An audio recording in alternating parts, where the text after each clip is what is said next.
On day 1, I spawned into the tropical islands as a baby guinea pig with 7 hearts. Wow, a tropical island. This is way nicer than the kind of thing I'm used to. Why can't I always spawn into places where I can drink from coconuts with cute little umbrellas? I decided I'd explore the island a little and see if I could find a cool place to relax. But in the process, I saw a freaky looking plant monster, a whisperer. You look like you just might be a little lost, sunshine. What are you doing around here? Oh, hi, Mr. Whisperer. I'm Zozo, and I'm just kind of hanging around. Hanging around? Oh, that's a funny one. The boss is gonna like you. Come with me, Zozo, or things are gonna get tasty. I didn't have any weapons, so I didn't feel like rocking the boat just yet. Instead, I followed Whisperer until we came upon a cute white rabbit. Then the Whisperer hung back. Aw, a cute little bunny wabbit. So nice to meet a fellow rodent out here in the island. Who are you calling a rodent, Pipsqueak? I'm not just a common or garden rabbit, mate. I'm a killer rabbit, and my name is Lord Boss Crime. Don't wear it out. Lord Boss Crime? Hey, I just told you not to wear it out. Guinea pigs must be hard of hearing. Do you know what verisimilitude is? It means displaying the characteristics of truth without necessarily being realistic. Many art critics see it as a higher goal in fiction than realism itself. Cool. Thanks for expanding my vocabulary, Mr. Boss Crime. That's Lord Boss Crime. And if you want to live and thrive around here, you'll do what I say. Be a good little guinea pig, and I'll see that you're taken care of. Be a bad one, and I'll take care of you, if you catch my drift. Of course, Lord Boss Crime. I don't want to cause any trouble. I never said you shouldn't cause trouble, sweetheart. Just only the trouble I want caused. For example, there's this deadbeat, Wally the Warped Moscow. I gave him a little loan to build his house with a reasonable 800% interest rate. Take this stone sword and stone pickaxe. I want you to go to his house in the Araucaria Savannah and bust it up. And if he gives you any trouble, show him the business end of this sword. Capiche? He gave me a stone sword, stone pickaxe, and a boat, and I set off on my way to the Araucaria Savannah. Something about this Lord Boss Crime guy seems a little sketchy, but it's either Wally or me. I should probably choose myself, right? On day 2, I arrived in the Araucaria Savannah, where it was hot and dry. I needed to find Wally the Warped Moscow's house to engage in a little petty vandalism and leg breaking. The more I think about it, the more this seems like the wrong thing to do. But can I really afford to get on Lord Boss Crime's bad side? Man, all these moral quandaries are making me hungry. Lucky for me, I came across a big spiky fruit laying on the dry savannah ground. A durian. I quickly cracked it open and started munching. It may smell like dirty socks puked out of a butt, but it tastes kind of creamy and delicious, like a nice spreadable cheese. With my hunger bar replenished, I kept searching until I found what must have been Wally the Warped Moscow's home. Okay, time to do some light vandalism and possible leg breaking. Wait, please, my friend. I turned and saw Wally the Warped Moscow floating towards me. He wasn't going to attack me, he was just going to beg. I know Lord Boss Crime probably sent you, but I promise I am not a bad guy. I'm Wally Ivanovich, a Warped Moscow from Warped Moscow. I thought I could start a new life in the overworld, but Lord Boss Crime caught me in a death trap. That's so evil! I'm starting to think that this Lord Boss Crime guy is some kind of criminal. I can't carry out the demands of that wascally wabbit. Thank you, kind guinea pig. I will obtain you a gift of durian from my home. But after Wally went into his home, a devilish whisperer appeared, ready to battle. I knew you were a rat, Zozo.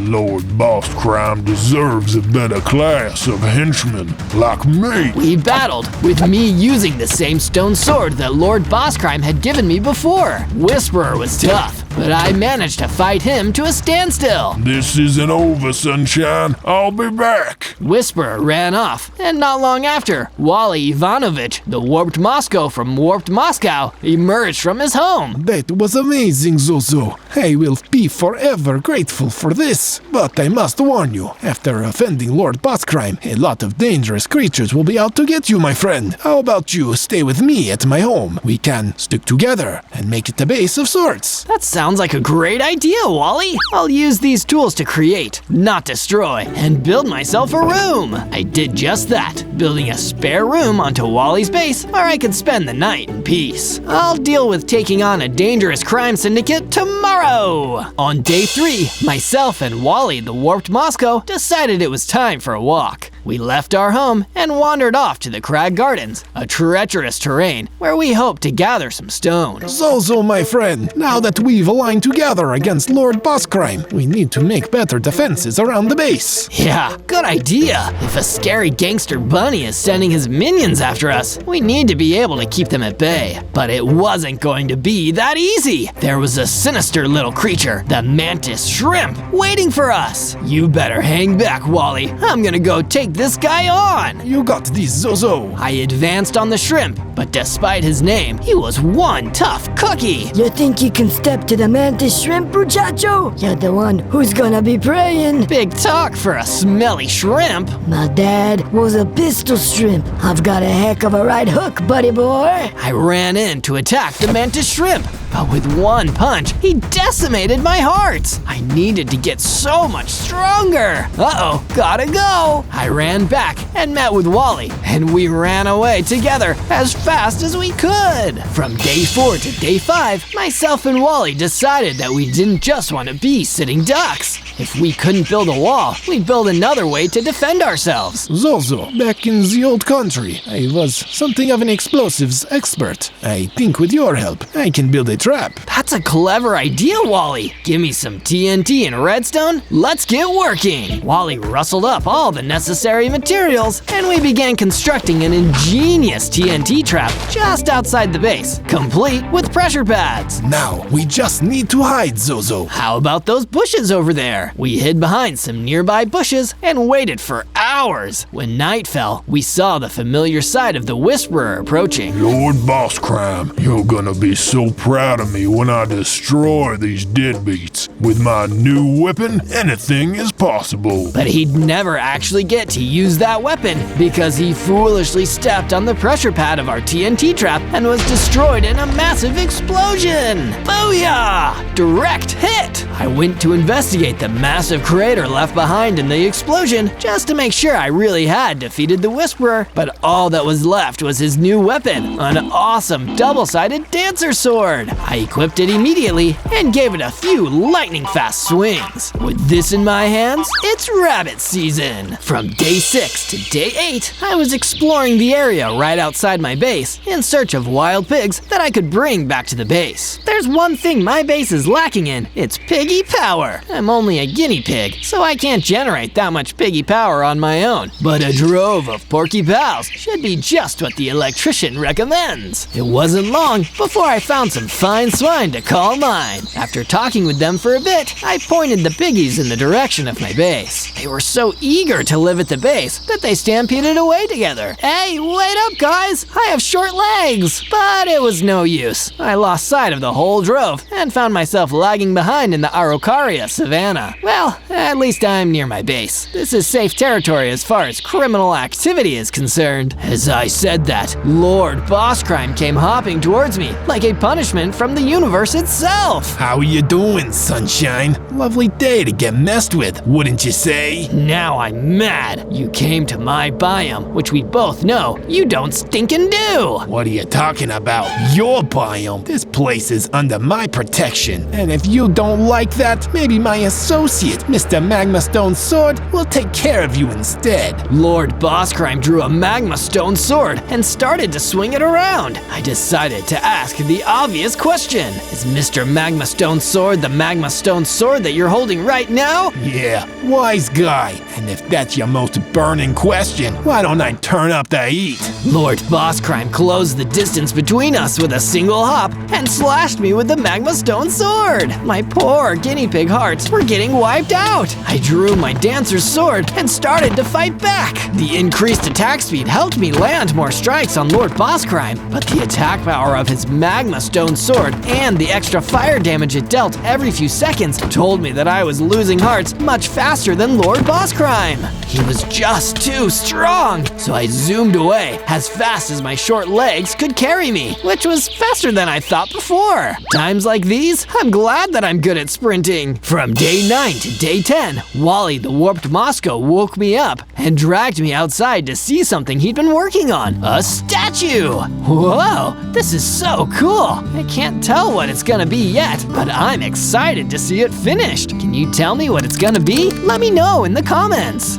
But that wasn't the only thing that Wally the Warped Moscow had been working on. He'd made a furnace for smelting materials. Oh, that's gonna be useful. He'd also made a lounge with a big high-definition TV. This is gonna be an amazing place to put our feet up and relax once we've defeated Lord Bosscrime. And for warmer days, he even installed a pool on the base. Whoa, Wally, you're amazing! Thank you, Zozo. Yeah, I feel like I don't hear that enough. I just love swimming in standing water, so I'm stoked to take a dip. From day 11 to day 12, Wally the Warped Moscow invited me into the lounge to watch TV. Is this really the time to watch TV, Wally? We're in a lot of danger right now. But we're not just going to watch TV, Zozo. We're going to watch Lord Bosscrime Origin, the movie he directed and started about his life and rise to power. Wait, he actually made that? Wow, this rabbit is full of himself. But we sat and watched the movie, which was admittedly very well written and directed, and the lead actor's performance brought a real gravitas to the killer bunny. It showed how he arrived in the overworld as a regular rabbit years and years ago, until some kind of mysterious incident hardened his heart. From there, he began his ruthless rise to the top,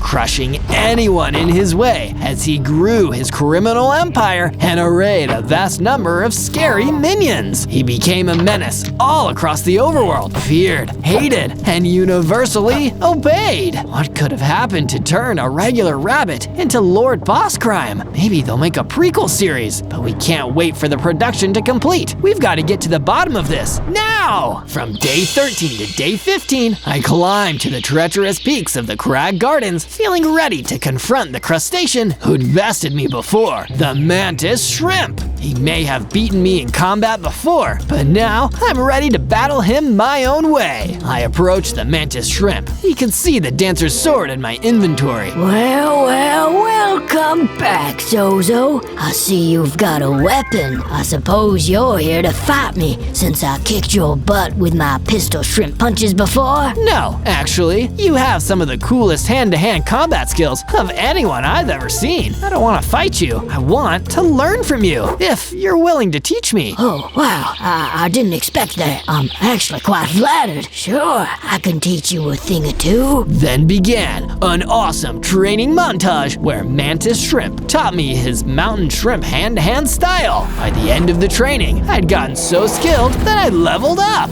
12 hearts and new ability, Claw Attack. Use it well, young Padawan. I'm not sure what a Padawan is, but I promise to be a good student and use my abilities responsibly. From day 16 to day 19, I decided it was time to level up my mining and crafting abilities. My dancer's sword is amazing, but my stone pickaxe is looking a little old and busted. It could use some work. I explored the savannah until I found an interesting cave opening in the ground, the kind of place that looked like it might have some rich mineral deposits. A mining I will go. I descended into the deep, dark mining cavern, wielding my deadly double-edged sword. It wasn't long until I found some valuable iron deposits and also a mad butcher swinging around a big blade. blade! Time to butcher the butcher! With no time to waste, I leapt in, slicing and dicing until the butcher was no more. After that, I mined as much iron ore as I could and returned to the base. Time to smelt. I smelted the iron ore into some ingots and built myself some iron boots and an awesome iron sword and pickaxe. Let's mine tonight. Get your creepers. From day 20 to day 22, I heard the pigs sounding the alarm outside and went to find Wally. Wally, what's going on? We're under attack, Zozo. It's Lord Boss Crime. He come to tear down our base and turn it into another criminal warehouse for criminal activity. Not a criminal warehouse for criminal activities. I'll go out there and show him a warehouse. And by that I mean, I'll make him want to leave and he'll say, "Where is my house?" Wally just stared at me for a moment. Pretend that made sense. I'm gonna go do something brave. Outside, I confronted Lord Crime Boss face to face. I thought I told you that you're not welcome around here. That's not very nice. Then again, I'm a ruthless criminal bent on making your life worse. So, I guess it's warranted. By the way, do you know what gerrymandering means? I'll gerrymander you. And no, I don't know what it means. I'm not old enough to vote, like most of the people watching this. This time, Lord Boss Crime didn't have his magma stone sword, so I drew my dancer's blade and encircled him, getting in several tactical hits. Ouch, that hurt a bit, Sunshine. I'm gonna leave now, because today is my beaten down fools who defy me cheat day. He hopped away too quickly for me to attack. It was clear that he wasn't even trying, and it technically was not a fight, but it still made me feel good. From day 23 to day 26, I was wandering around the savannah again, just thinking about life. You know, being a guinea pig isn't easy, but what in life is easy? It's the challenge that makes the reward so sweet. That's when I came across a wide pit in the ground. It'd take a lot of time to crawl into, but maybe this would be the perfect place to prove my new philosophy. Time for a little spelunking. I climbed down into the pit, being very careful not to fall. It wasn't easy, but once I'd reached the bottom, I found an awesome pig gold chest plate. Now that's some piggy power. I equipped the chest plate under my fur and picked up a note from the chest. It read, "To whomever finds this, use it with honor and courage. My only regret was not doing the same. That, and not searching ZOZO for more Minecraft adventures." Got a little specific towards the end there. From day 27 to day 31, Wally the Warped Moscow was still working on the statue, which looked tedious, but it seemed like it was giving him a sense of purpose. I decided to ask him about his work, not because I was genuinely curious, but because I wanted to be polite.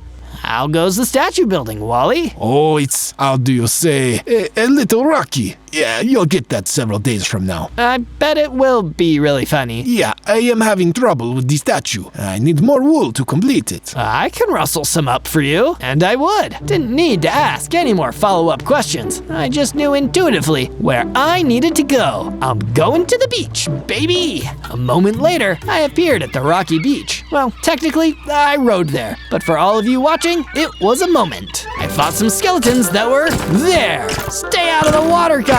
Your bones will get drenched. From day 32 to day 35, I continued my little vacation on the rocky beach. It was nowhere near as nice as Lord Boss Crime's tropical island. I guess being a crime boss buys less rocky beaches. Darn, I hate that guy. It's so unfair how people can cheat and lie to get better stuff than I have. Yeah, I hate when people cheat and lie. It's the worst. I turned and saw that a mysterious anteater was walking right behind me. Do not be alarmed. My name is Gojo, the giant anteater. Gojo, that's an interesting name. It almost rhymes with my name, which is Zozo. Yes, my parents were big Jujutsu Kaisen fans, but that's besides the point. I need your help. A monstrous, zombified fungus thrower kidnapped my husband, Jordan the philosophical lobster. Do you know him? He's always pondering the meaning of life and butter sauce.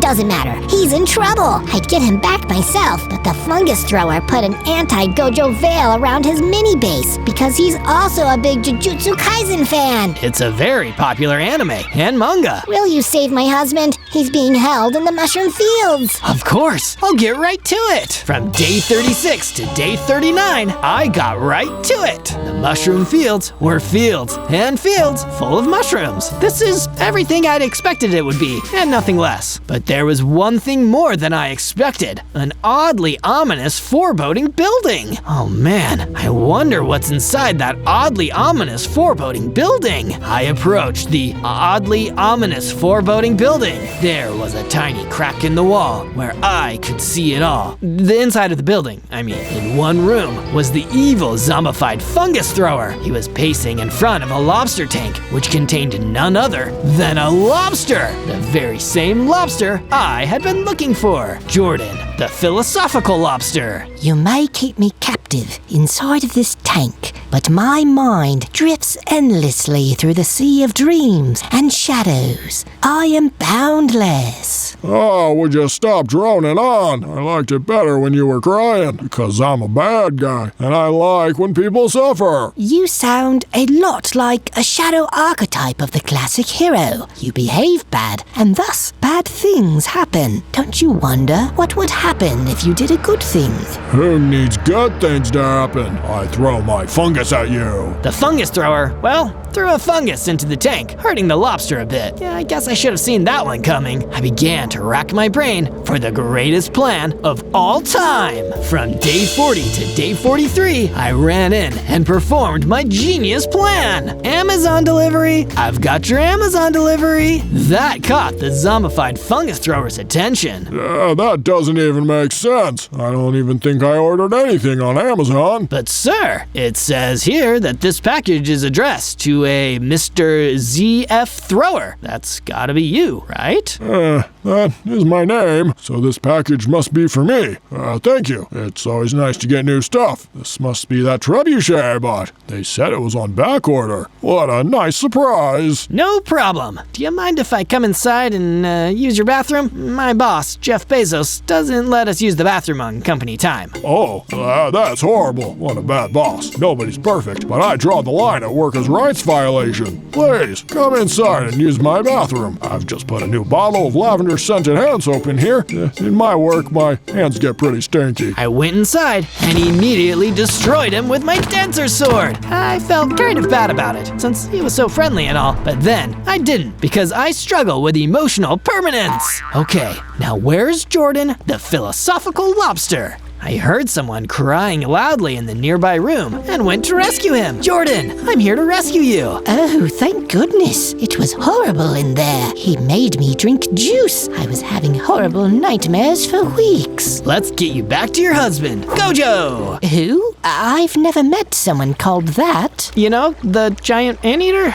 I've never met a giant anteater in my life, and I'm not even married. Confused by this, I went straight back to Gojo, the giant anteater. Gojo, Jordan, the philosophical lobster, said he didn't know you. Jordan the what? I've never heard of that guy. Get out of my face. I'm confused about this whole situation. Oh well, guess I'd better just go on back home. From day 44 to day 49, I came across some sheep on my way back home and sheared them all. I then delivered the wool to Wally. Spasibo, you're like Dango to my cash. Again, this will be funny later. Will it? Hey, Zozo, don't you have some other things to do around the base? Good point, Wally. I'll go do that, and you workshop your jokes some more. I applied myself to some overdue base keeping. My vacation to the rocky beach and mushroom fields had kept me far from home for several weeks. It's amazing how the place you live can feel so different when you've been away for a few days. I did a deep clean, you know, like I really put effort in. Remember what Jordan the philosophical lobster says. Clean your room, kids. It's moral and ethical and makes you not a nerd. Once my stuff was neat and tidy, I went on to renovate the main room of the base with a campfire for staying warm in a cold, cold world. world, metaphorically and in a cozy way. After all of that was taken care of, I returned to Wally, who had stopped working on the statue some time ago. Hey, Wally, wanna go stare at the fire for a while? Ah, it was my favorite pastime in warped Moscow. From day 50 to day 53, I woke up to the rabbit himself, Lord Boss Crime, attacking my base. Not again. Do you not know this is a crime? An illegal crime. That's the point, isn't it? I love crime so much that I became a boss of it. Tear it all down, Whisperers, down the heck. The Whisperers tore through all of my base's defenses in seconds, which made me realize that our base didn't really have any defenses. We made it through, sunshine. Time to do property damage and maybe some robbery. Oh, and also guinea pig slaughter. We'll see who slaughters who. I ran down to face the Whisperers with my guinea pig claws and started ripping into those criminals like a weed whacker of criminals. I'll mow you like my lawn. Note to self, I need to mow my lawn. I cleared through the Whisperers as quickly as a flash, but noticeably, my lawn was still pretty overgrown. But that's a future Zozo problem. I gotta drive away Lord Boss Crime after my obligatory post-battle power-up. I became a Giga Guinea Pig with 20 hearts. I could also climb walls now, which was an ability that few guinea pigs have ever learned, and even fewer have mastered. But little did I know, Lord Boss Crime was already gone, and he had taken Wally the warped Moscow. My little did I know soon became I know, and that made me know, and knowing made me sad. Oh no, he added another crime to his roster, kidnapping. He really is a boss of crime, and a lord of that even. From day 54 to day 57, I was thinking about how sad all that knowing made me. I strolled around my base a little, taking out all the fires I saw. Can't believe they tricked me like that. It's the oldest gag in the book. Sending a bunch of minions over to attack my base while stealing away a companion. I feel like I fall for this around the same time every 100 days. But I couldn't just wander around for long because I had a surprise guest. It was Gojo the giant anteater. Follow me back to the rocky beach. We'll talk there. So we continued on a long journey back to the rocky beach, which was difficult and taxing and hard and also tough, not to mention challenging, but in the end, we got there.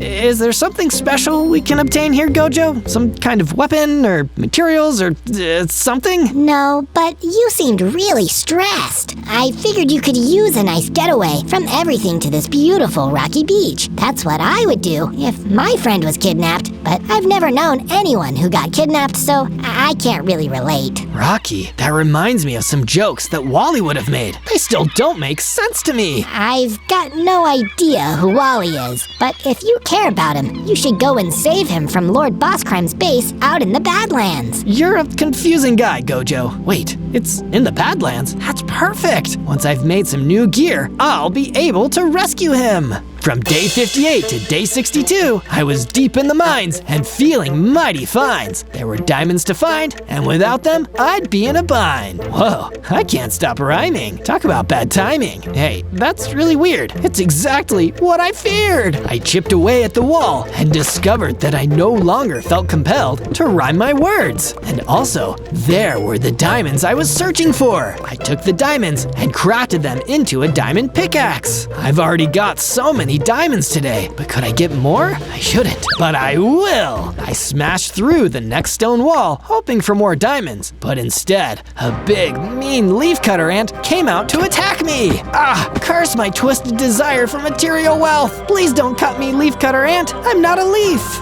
I ran from the leafcutter ant, knowing that it was the most powerful opponent that I would ever face. Fortunately, Gojo the giant anteater descended from the heavens to protect me from this fearsome Formican foe. Only I am excited under the mines. I really need to see Jujutsu Kaisen instead of just being named after a character from it. Gojo contemplated the absurdity of his character, then devoured the ant, living up to his species name, the Anteater. armor. I have expanded my domain. Or whatever they do in Jujutsu Kaisen. From day 63 to day 66, I was hanging out at my base, feeling a little glum about what had happened to Wally. I don't feel that strongly about him on a personal level, but I really want to get all those niche jokes he was telling, and that's never gonna happen if this statue remains unfinished. That's when I realized I could do more than just sit around, feeling sorry for myself, while Wally was probably being tortured in some dungeon beneath Lord Crime Boss's base. I'm sure a little torture builds character anyway, so I shouldn't beat myself up too much for not saving him immediately. But you know what's not a little torture? Watching Zozo videos. That's why you should subscribe, and comment below if you think I should stop Wally from being tortured. From day 67 to day 70, I traveled to Lord Boss Crime's Boss Crime base in the Badlands. He's not a good dude, but I've gotta admit, he builds a pretty sweet base. No, I don't under any circumstances have to hand it to Lord Crime Boss. I don't care how sweet his base is. He kidnapped my friend, who I'm here to rescue right now. Yeah, let's do it. But it wasn't as easy as I hoped it would be. Nothing important ever is, I guess, but it's still worth it to try your best, especially when you've gotta mow down some evil plant monsters to save your Moscow friend. I swiped at the Whisperer guards with my dancer sword and turned them into lawn clippings. Then I was able to enter the lair of Lord Boss Crime. I'm gonna get my friend back and finally find out what the heck is up with all those weird jokes. From day 71 to day 74, I was infiltrating deeper into Lord Boss Crime's Crime Time super base when I was blocked by a mighty guardian. I always knew you'd make it this far, Zozo. No, Mantis Shrimp, you were planning to ambush and betray me from the beginning? Come on, brochacho. All I did was show up and give you some words of encouragement. You can really jump to conclusions sometimes. Well, I wish I could jump all the way to the beginning of this conversation and be nicer to you. We both laughed, and then the Mantis Shrimp showed me a secret treasure chest with a full set of diamond armor. I equipped the full set of diamond armor. Diamonds on the guinea pig with the... how does that song go? From day 75 to day 78, I climbed down into the oubliette where Wally the Warped Moscow was being held. Wally, I'm here to rescue you. Oh, Zozo, Lord Boss Crime and his goons tortured me like you wouldn't believe. Literally, the second I got here, they started torturing me, and every day since, they kept torturing me. They didn't even ask me questions or anything, just torture for torture's sake. It was pretty bad, all in all. The torture ends now. I'm gonna set you free. Also, I'm sorry, Wally. That sucks. I found a convenient weak spot in the wall of the oubliette, which Wally was apparently not clever to discover during his lengthy stay in the oubliette. But then again, he was being tortured the whole time, so yeah, I cut him a little slack. Come on, Wally, this way! Thank you, Comrade Zozo. You'll be right behind me, right? Oh yeah, unless a destined showdown with my nemesis happens, then it might be a little while. Wally nodded and went through the opening in the door. I took a deep breath and waited for a bit in case of, I guess nothing is gonna happen. Guess again, sunshine. Killer Bunny leaped into the oubliette from above. Do you know what oubliette means, Zozo?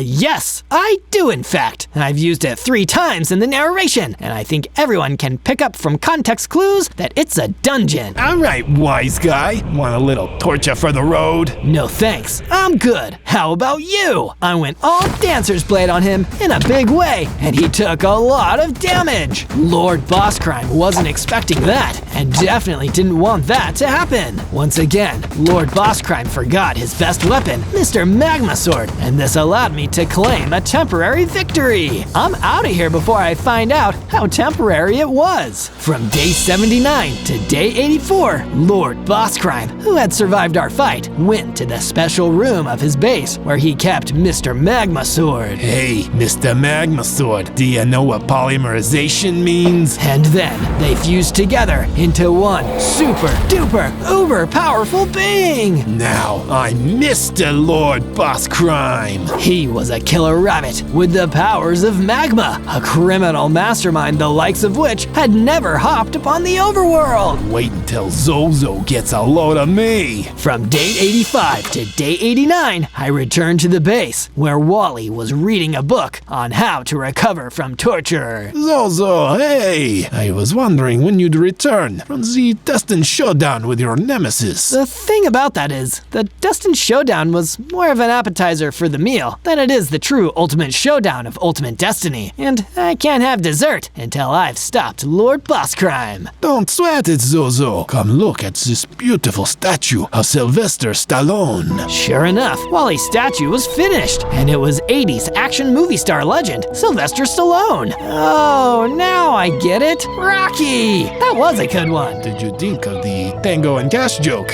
I've never seen that movie, and probably won't. We stared for many hours at the impressive physique of Sylvester Stallone before remembering that we had a criminal bunny to deal with. So, Zozo, he's become a giant magma beast now or something? Is that right? Don't know how you'd know that, Wally, but yeah, I think that's what his last segment more than implied. In that case, you should take this fire enchantment my mother always used to make for me back in warped Moscow. It kept me warm during the blood shortage. With the fire aspect, I can fight fire with fire. Good thinking, Wally. I enchanted my dancer's blade with the fire aspect. From day 90 to day 94, I went back to the mushroom fields after receiving a mysterious message. In my restless dreams, I see that biome, the mushroom fields. You promised you'd take me there again someday. I had no idea who'd sent me the message. It made me curious, so I went to the mushroom fields. There, to my shock, I saw a Whisperer, but he didn't look like he was here to fight. He was here to talk to me. Whisperer, you sent me that note? What was all that weird stuff about dreams and promises? It was actually a coded message, Zozo. If you read 8 words in, you'd see that it said the mushroom fields, which led you here. Wow, that's a really clever code. Why did you want to talk to me? I can see the way this war's tide is turning, Sunshine. When all the chips have settled, I want to be on the winning side. That's why I'm gonna give you some information in exchange for a seat at the table.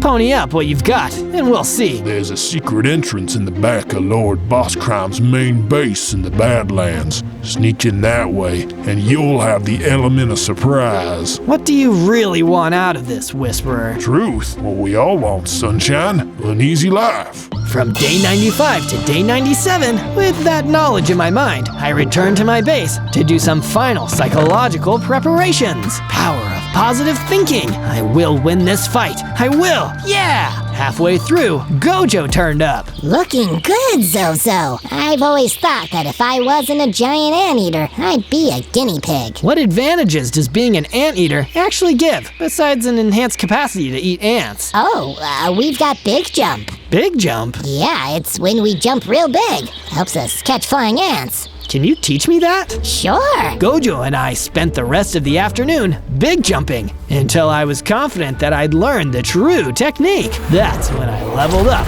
100 hearts and the ability to big jump with maximum power.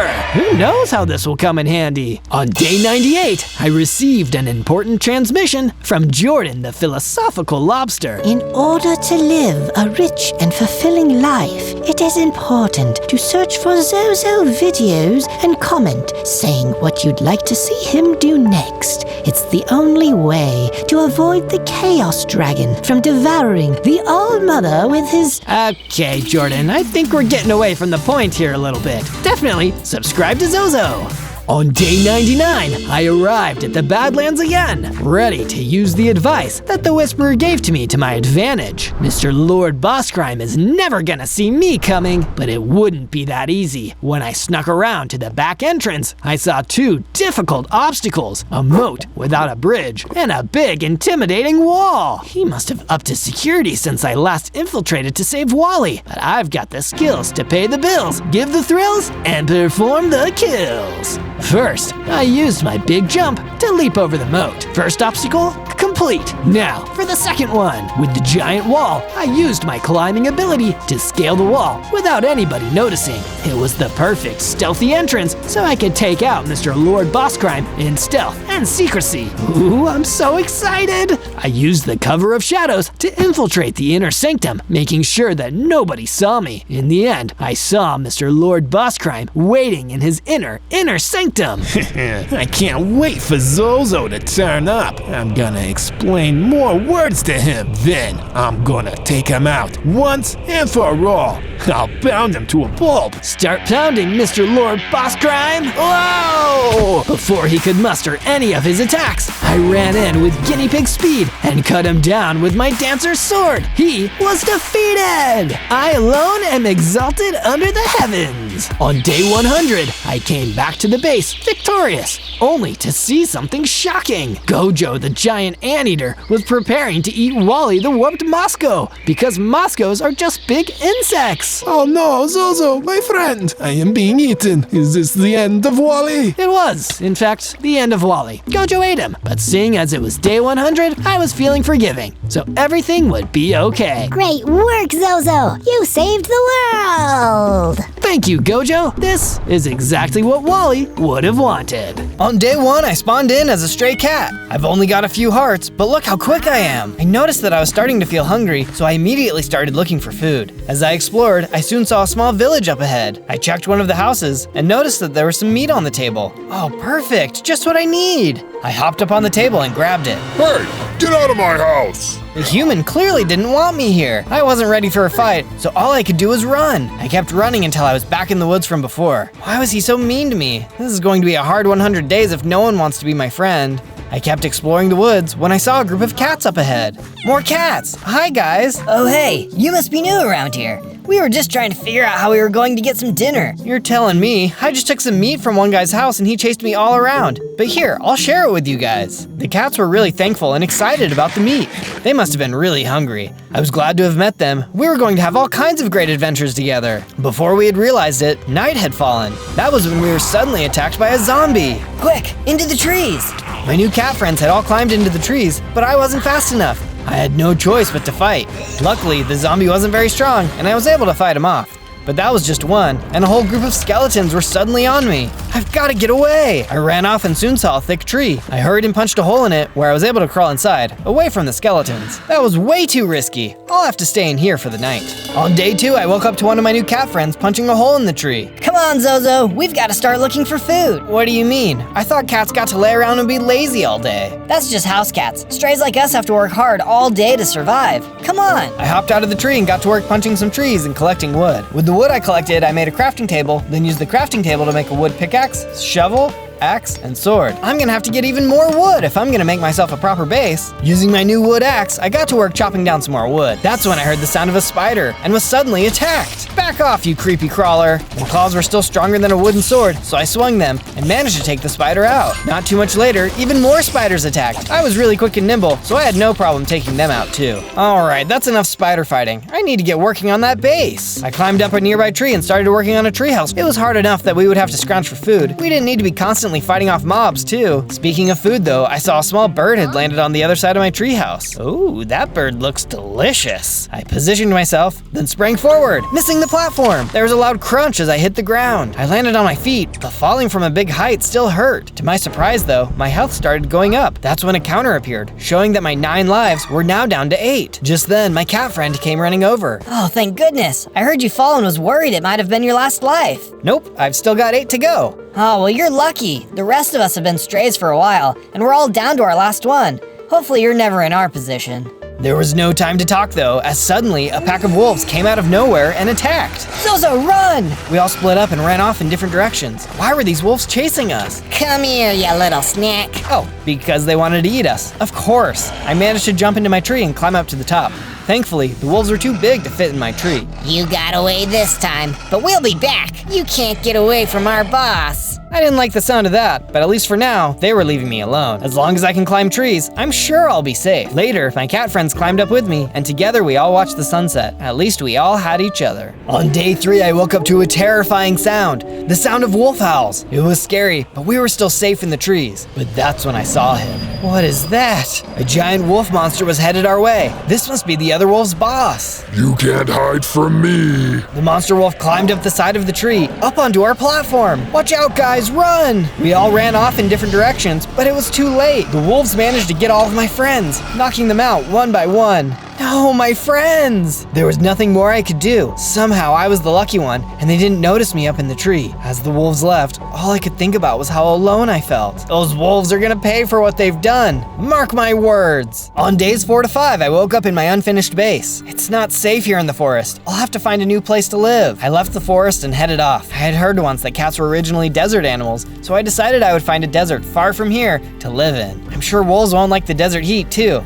A desert will be twice as safe. As I entered the desert, I decided that I was going to build the greatest cat tower the world had ever seen. Plus, it would be really safe to live in. Triple safety. If I'm gonna do this, I've gotta get stoned, and lots of it. I found myself a nice cave and snuck down into it, mining up as much stone as I could. While I was down there, I also made sure to grab some coal that could be used to power my furnace later. Let's get crafting. Using a crafting table, I used my new stone to make myself a stone pickaxe. I also made myself a stone shovel, sword, and axe. Next up, wood. I needed tons of wood, so much that I cleared out an entire area of trees. With my inventory now full of all the building supplies I needed, I started to build the first level of my cat tower that would also double as my starter base. Once I had finished the outside, I got to work filling up the inside. I put up some pictures as well as all the tables I was going to need. Soon, the first level was complete. All right, I think this is going to be a very safe place for me to live. Just as I was saying that, there was an explosion that blew a hole in my wall. What was that? I took a closer look and saw that the base was under attack by creepers. Luckily, there was only one more, so I tried to fight it off. It exploded too, but at least it didn't cause any additional damage to the base. Looks like I better put some torches out. I got right to work, surrounding the base with as many torches as I could. I didn't even want to risk having more creepers blowing me up in the night. Once all the torches were out, I was feeling a little hungry. That's when I saw some desert rabbits hopping around nearby. Dinner! I ran around after the rabbits until I finally managed to take one down. I cooked the meat back at the base, then chowed down. That sure was tasty, but I'm gonna have to find out an easier way to eat if I'm going to live here much longer. On day 6 to 8, I got up and headed out the door. It was enough delay. I needed to start getting ready to fight back against the wolves. It wasn't too long and I found myself heading down into a cave. Time to find some iron. Just inside the cave were several iron veins, so I got right to work mining them all out. After a while, I had gotten plenty of iron, and I heard a growl behind me. Who's there? What are you doing in my cave? Leave now or I'll be forced to take you down. Please, I just wanted to collect some iron. These evil wolves destroyed all of my friends, and now I have nowhere to call home. I know your pain. My family was taken from me when I was young too. Not by wolves, but by poachers at a nearby village. I've been all alone ever since. Why don't you take revenge on those poachers? Have you seen yourself? You're a big, powerful lion. I never really thought about it. I guess I didn't realize just how big I've gotten. Yeah, let's do it. Although first I've got to drop this stuff off at my base. You can come along if you'd like. The lion and I ran back over to my base. When we arrived, the lion was impressed. Wow, this is quite the place you've got here. Much better than my cold cave. Thanks. Give me a bit here to get ready to go. I tossed the iron I had collected into the furnace and smelted it all down. When it was done, I got crafting and made myself a full set of iron armor. I even made myself a full set of iron equipment,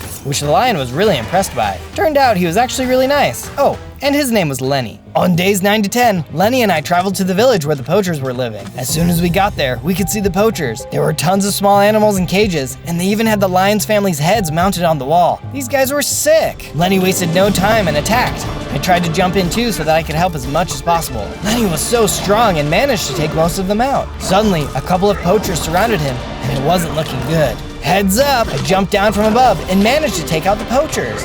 There were a few more left, but together we were able to take them all out. Nice job, Lenny. I know it can't replace your family, but at least justice has been served. Thank you for encouraging me, Zozo. I feel much better than I did before. I also feel hungry. These little birds look delicious. Oh, hang on. I know we like to eat meat, but these guys don't deserve the same fate as your family. Let's let them go. Lenny was disappointed but agreed, so we let them all out of their cages. I'm pretty sure some of them got away from Lenny just a little faster than they normally would have. We then headed over to the nearby farm and gathered up as many seeds as we could. If we really wanted to help animals, it looked like we might have to get used to a little more grain in our diets. Except when it comes comes to chickens, I took out a few chickens to eat later. I was still a carnivore after all. With all that out of the way, I asked Lenny if he wanted to live at my base with me, to which he happily agreed. Back at the base, I got right to work making Lenny his own bedroom. I felt bad he had been living in a cold cave alone all this time, so I did my best to make it really nice. On days 11 to 12, I went to find Lenny to ask him some questions. I asked him if he knew anything about the huge wolf that had taken out his family, but he said he wasn't sure.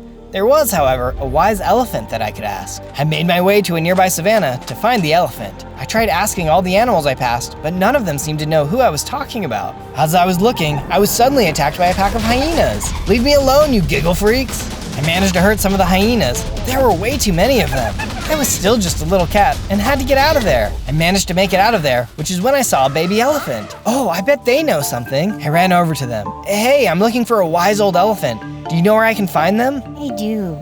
Come with me. I can show you. As we traveled, I noticed she seemed kind of sad. I soon found out why. We arrived in an elephant graveyard, and she brought me to a grave. This is the elephant you're looking for. She was my grandmother and raised me after my parents died. I'm sorry to say, but she passed recently. I'm sorry to hear that. I heard she was able to help a lot of people. She was. In fact, she taught me how to help people the way she did. She would look into the water and could see things. Do you think you'd be able to help me? A wolf has been destroying all of my friends and their families. I need to find him and stop him. I would, but I'm too scared to try it by myself. Before I could say another word, though, the hyenas from earlier attacked. But this time I couldn't run away. I had to protect my new friend. As I was fighting the hyenas, the baby elephant ran away. It was a hard fight. These guys were strong and there were a lot of them. But I couldn't fail now. I mustered up the courage and destroyed them all. On days 13 to 15, I went off to search for the baby elephant. That fight must have really spooked her. I've got to let her know everything is okay. As I ran across the land, I soon saw her at the stream. She was really scared. Hey, I'm sorry about that back there, but everything is okay now. You fought off all of those hyenas? That was really brave of you. Thank you, but can I let you in on a little secret? What's that? I was actually really scared. They had attacked me before, and the first time, I ran away. Really? Why didn't you run away this time? I thought about it, but I knew you needed my help, so I did my best to be brave. The elephant thought about it for a bit. Okay, I will try using my abilities. You want to see where the wolf lives? I'll see what I can do. We looked into the stream, and she started to explain what she saw. It looks like he built himself an ice fortress in the Great Tundra. He'll often lead his wolf pack out to attack other animals, like cats. But he isn't doing it for food. He's doing it for fun. This doesn't look good. Thank you for doing that. I know it wasn't easy, but you were great. I have to defeat him, but I know I'm not strong enough yet. Say, what's your name? Oh, it's Delilah. Delightful. Would you want to come live at my base with me? It might feel safer there. Well, thank you, but I feel like I'm not ready to leave the land of my grandma yet. But please, come see me anytime. I thanked her and took off. As I was crossing the stream, though, I was suddenly attacked by a crocodile. I already hated water enough. Now there were things attacking me. Come on, you little snapper, leave me alone. I tried to run away, but he was too quick. It looked like my only option was to fight. It wasn't too long, and he managed to take me out. That's when I saw my life counter change from 8 lives to 7. Oh no, that's not good. Problem was, I still couldn't run. The croc was vicious and wouldn't leave me alone. Suddenly, I had lost another life. Oh, I can't take much more of this. Luckily for me though, I had been getting hits in, and even though he had taken 2 of my lives, I was able to finally take his. And he only had 1. And stay down. I decided to explore the bank a little more, and soon saw the nook where the crocodile must have been hiding. I looked inside and there was a chest. Oh, look at all these fish! My favorite food. And in the middle, there was a mystical fruit salad. I don't really like fruit, but I'll give it a go. I scarfed it down and it turns out, it was delicious. Just then, I felt some power surge through me and I got bigger with more hearts. Wow, maybe there's something to this eating fruit thing. On days 16 to 19, I arrived back at the base. I met up with Lenny and he told me that he was feeling really hungry. Hey, you can have some of this fish I just got. He was pretty happy about that. Then I decided I should start planting seeds, as we would need to have a good food source. I decided to build the farm into the tower, and thought that worked really well. This farm looks great. I was thinking about the fight with the crocodile, and how I had lost so many lives. I was going to have to be more careful. So to do that, I decided to craft myself a bow. That way I won't have to be so close to danger all the time. But first, I'm gonna need some string. I took off in the direction of a nearby cave, and soon found some spiders. The spiders weren't nearly as happy to see me as I was to see them, and in no time, I had gotten myself enough string to make my bow. Now that I had everything I needed, I was able to quickly put together a bow for myself. It was just in time, too, because a black bear had walked up behind me. I hope this thing works. I started firing the bow, landing hits with my arrows. The bear was angry with me, but I was feeling way better with my ranged weapon. Soon enough, I had taken him out. On days 20 to 22, I had the urge to build. It was statue time, but in order to do that, I was gonna need some wool. I went and talked to Lenny about it, and he told me there was a herd of sheep nearby he was thinking of hunting. No, you can't hunt these guys. We'll need their wool. Lenny was disappointed, but agreed. He wasn't taking to a plant-based diet as easily as I was. I headed off in the direction Lenny had mentioned and soon saw the sheep. I took out my wheat and led them back toward my base. When we arrived, I quickly put together a pen, then locked them all inside. That's when Lenny came around the corner. Okay, dinner. Lenny, wait! You promised you weren't going to eat them, remember? They're for wool, not food. Ah, shoot. Fine. Next up, I needed to get some dye to turn the sheep into the proper colors. I went to the plains biome and found some corn flowers. Using the flowers, I was able to make some blue dye and dye the sheep blue.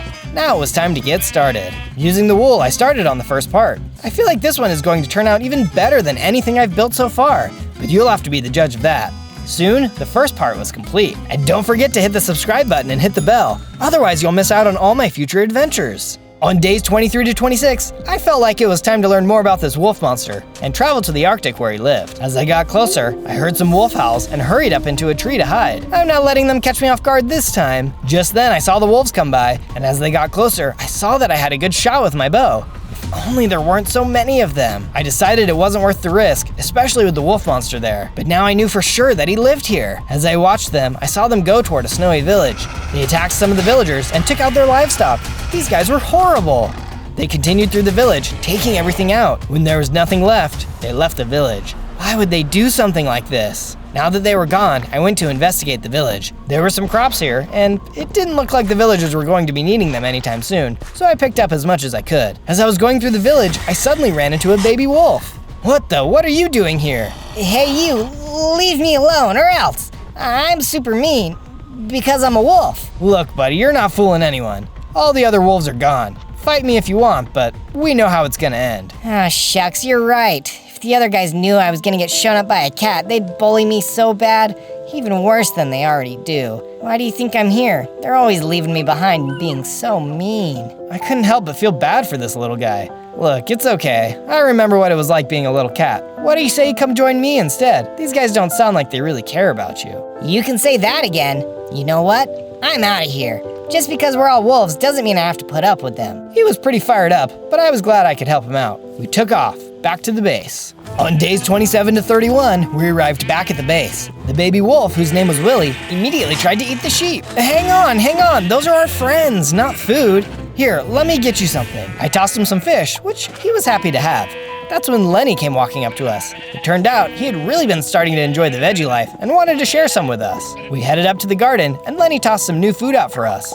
I took a bite. Oh wow, these are really good. You weren't joking. Just then, I grew a little bigger and gained more hearts. Well, would you look at that? Eating veggies is actually good for you. You get more hearts and stay healthy. Nice. I then realized that Willie had nowhere to stay, so I got busy building him his own section of the base. It wasn't big, but it would be perfect for him. Since Lenny was so interested in farming now, I decided I would put a barn together for him too. This way he could put all his farming tools in one place and hopefully continue to not eat the sheep. Soon, the build was complete. I was starting to run low on wood, so I headed over to the nearby birch forest to stock up. I collected all the wood I needed, then decided to head back. On my way back, I was suddenly attacked by a giant cockroach. How gross! If I would have known there were bugs like this here, I wouldn't have chosen to live here. I had managed to make my way into a tree where I was able to pick them off with the bow. But suddenly, Willie came running into the fight. Willie, no, stay back! Willie ignored me and kept fighting. But it turned out, he was actually a really good fighter. Soon, we had taken them out. Whoa, nice moves. Those other wolves better watch out. You'd be able to kick their butts.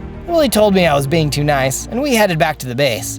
Later on, I had gone into the mines where I found some iron. I figured Willie could use some armor, so I collected as much as I could. Back at the base, I smelted down the iron, then used the iron ingots to make him his very own set of iron armor. I went and gave it to him, which he was very excited about. On days 32 to 35, I woke up to the sound of meowing. Could that be more cats? I went to take a look and it turned out there were a bunch of cats out there. Oh, hey guys, how did you find me? There's a giant cat tower in the middle of the desert. How could we miss it? Yeah, that's a pretty good point. They asked if they could live here, and I of course agreed. That did leave me with a problem though. I couldn't fit all of them in my room. So I got right to work making them their own rooms at the top of the tower. I couldn't believe more cats were around.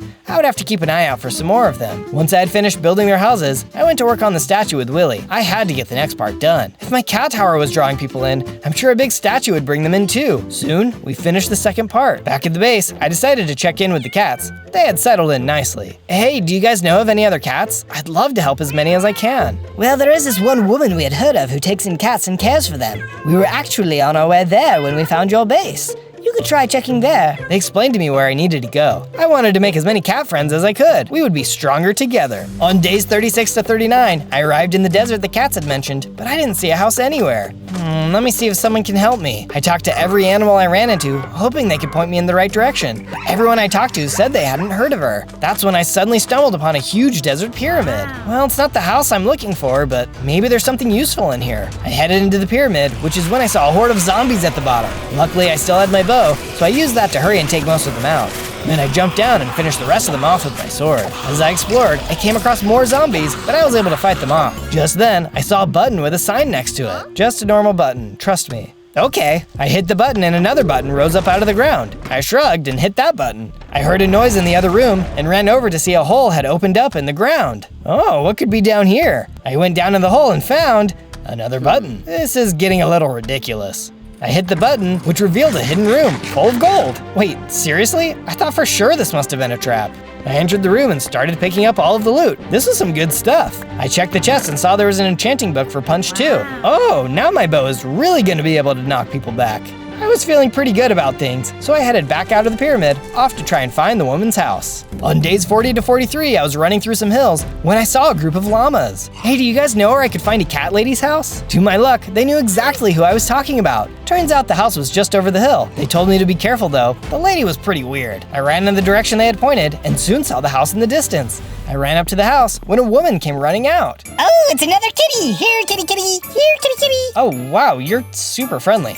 I heard you had a bunch of cats here and I'd love to meet them. Oh, yes, I love cats. They're the best. Maybe you can even stay here with me. Oh, well, maybe. I've kind of got my own thing going, but I'd love to say hi to everyone. Well, please come in. Let me show you around. The woman led me into her house and showed me around to the different rooms. I could hear some cats, but none of the rooms we went into seemed to have any cats. Something seemed off, but maybe it was just how much she seemed to love cats. And this final room is my favorite. It's where all the cats live. Finally! I stepped into the room, but all of the cats were in cages. What was going on? You can be my newest friend! Suddenly, I was hit with a potion and went to sleep. On days 44 to 49, I woke up inside of one of the cages on the wall. The crazy cat lady had captured me. I tried my best to break out, but she had taken all of my tools. Is there anyone out there? Yeah, man, I can hear you. Just give up. There's no way to get out of this place. What do you mean? How did you guys end up here? We all thought this was going to be a good place for us strays to live, but she keeps us locked up in cages. She likes cats, but she likes them so much, she never wants us to leave, even for a second. The cat lady had come into the room and was going around feeding the other cats. This might be my moment to escape. As she came to my cage and opened it, I pounced. Out of my way, lady! I saw a chest nearby. My stuff must be in there. Inside, I could see I was right and tried to grab as much of it as I could, but it was no use as I was hit by another one of her potions, which put me back to sleep. I woke up again, back in the cage. Tried punching the walls again, but it was no use. I told you, it's better just to give up. This is our life now.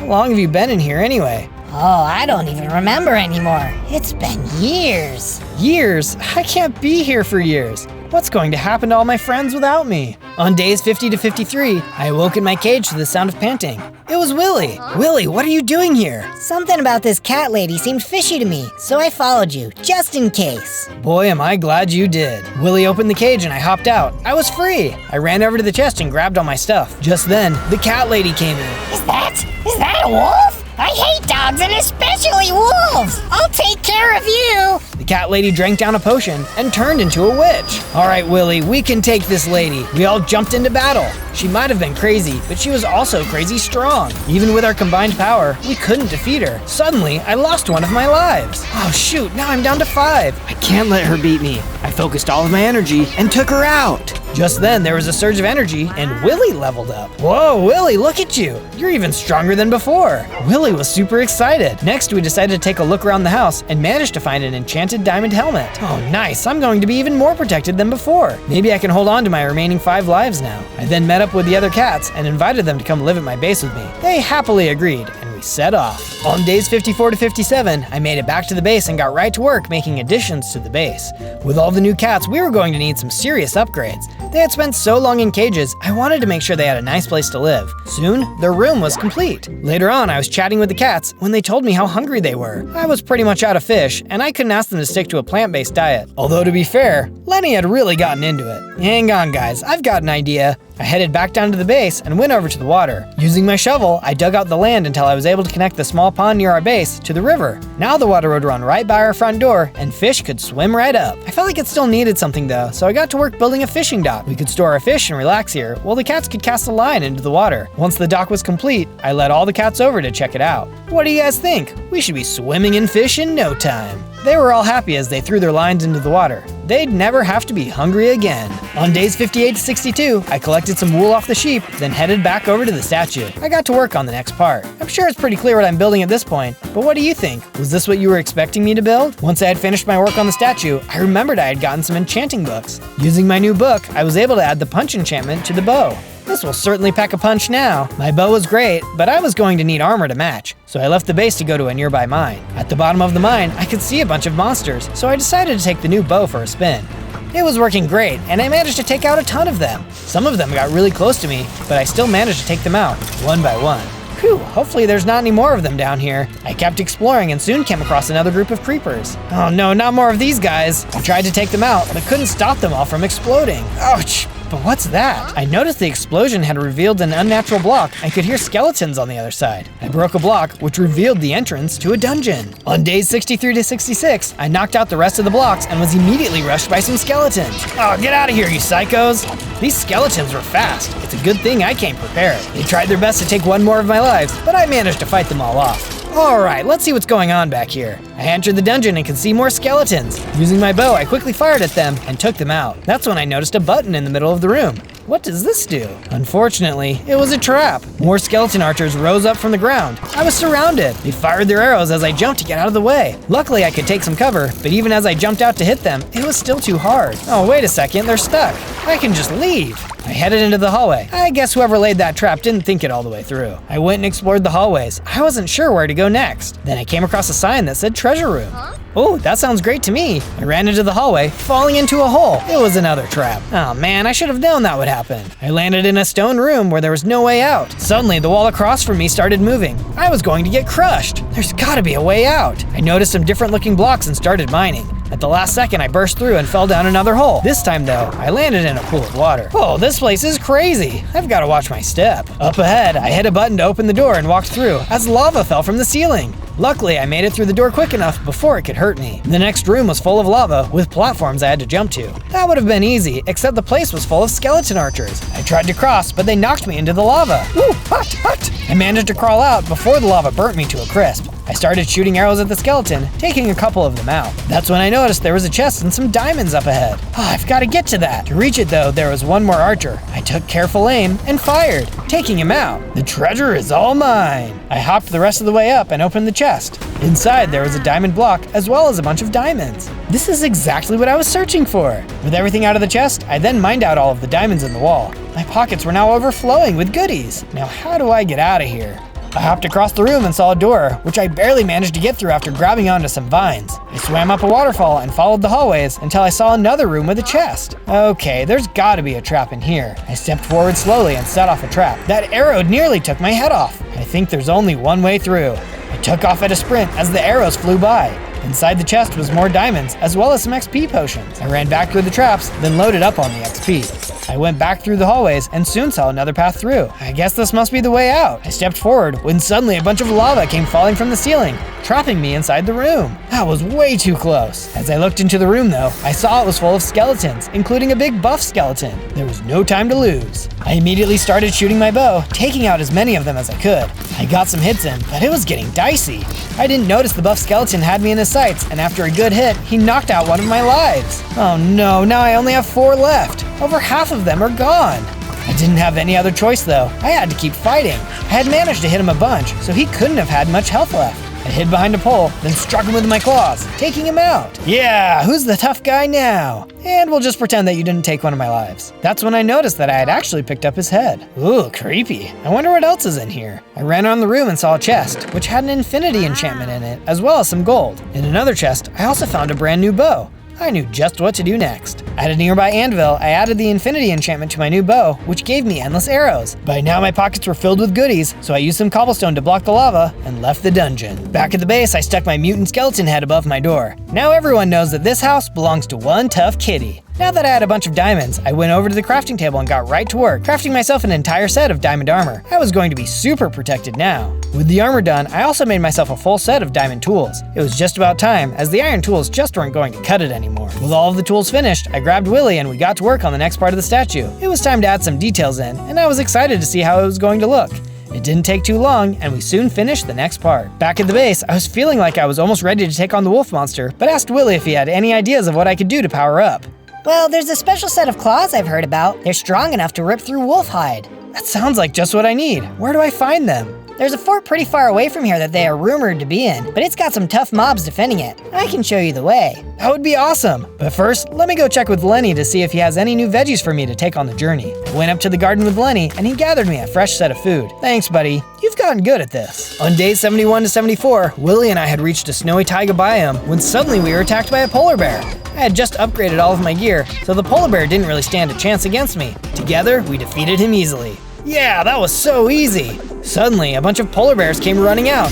Oh, this is not easy. The polar bears were really mad at us, and we were taking a lot of hits. This situation was all too familiar, and I suddenly lost another one of my lives. Oh no, only 3 left now. I had lost another life, but we had made good progress, and together, we were able to take out the last of the polar bears. It helped that Willy was now a full-grown wolf. We soon found a cave and settled in out of the cold. Thanks for coming along with me, Willy. I thought all wolves were bad, but you've shown me that's not the truth. Willy didn't say anything and started walking around in circles. It was kind of strange, but maybe he just wasn't comfortable expressing his feelings. It was getting pretty cold when Willy set out a campfire. Oh, just in time. We both settled in for the night. On days 75 to 78, Willy and I reached the snowy fortress deep in the taiga. This must be where the claws are. We entered the fort, but as we walked through, I couldn't help but notice the place seemed empty. There might have been a battle here long ago, but there was definitely no one here now.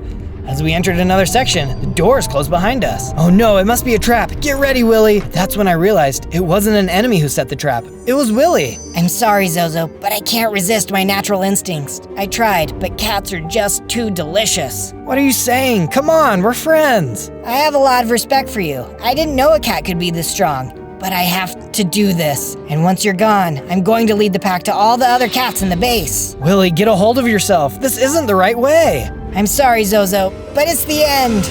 And just like that, we began to fight. Willy had gotten really strong, and his blows really hurt. I couldn't believe his instincts were this powerful. Please, Willy, it doesn't have to be like this. But it was too late. He was done talking, and I could see his wolf instincts had completely taken over. He kept swinging at me and managed to take another one of my lives. Ugh, only 2 left. I hurried and climbed up some trees, making my way to the top of the ruins. From there, I started firing arrows, landing some blows. Willy ran around, trying to avoid my arrows. It was making him really mad. I wasn't going to be able to finish it this way, though. I had to land a blow up close. I hurried and climbed higher into the ruins, firing arrows as I went. Get back down here! I climbed out the side of the ruins as Willy continued to look up where I was before. I snuck up behind him and delivered a sneak attack. It was just a few hits more, and he was finally defeated. Willy, why? I'm sorry it had to come to this. I ran outside and picked a flower. I carried it back inside and laid it where Willy had disappeared. I'll see you in the next life, my friend.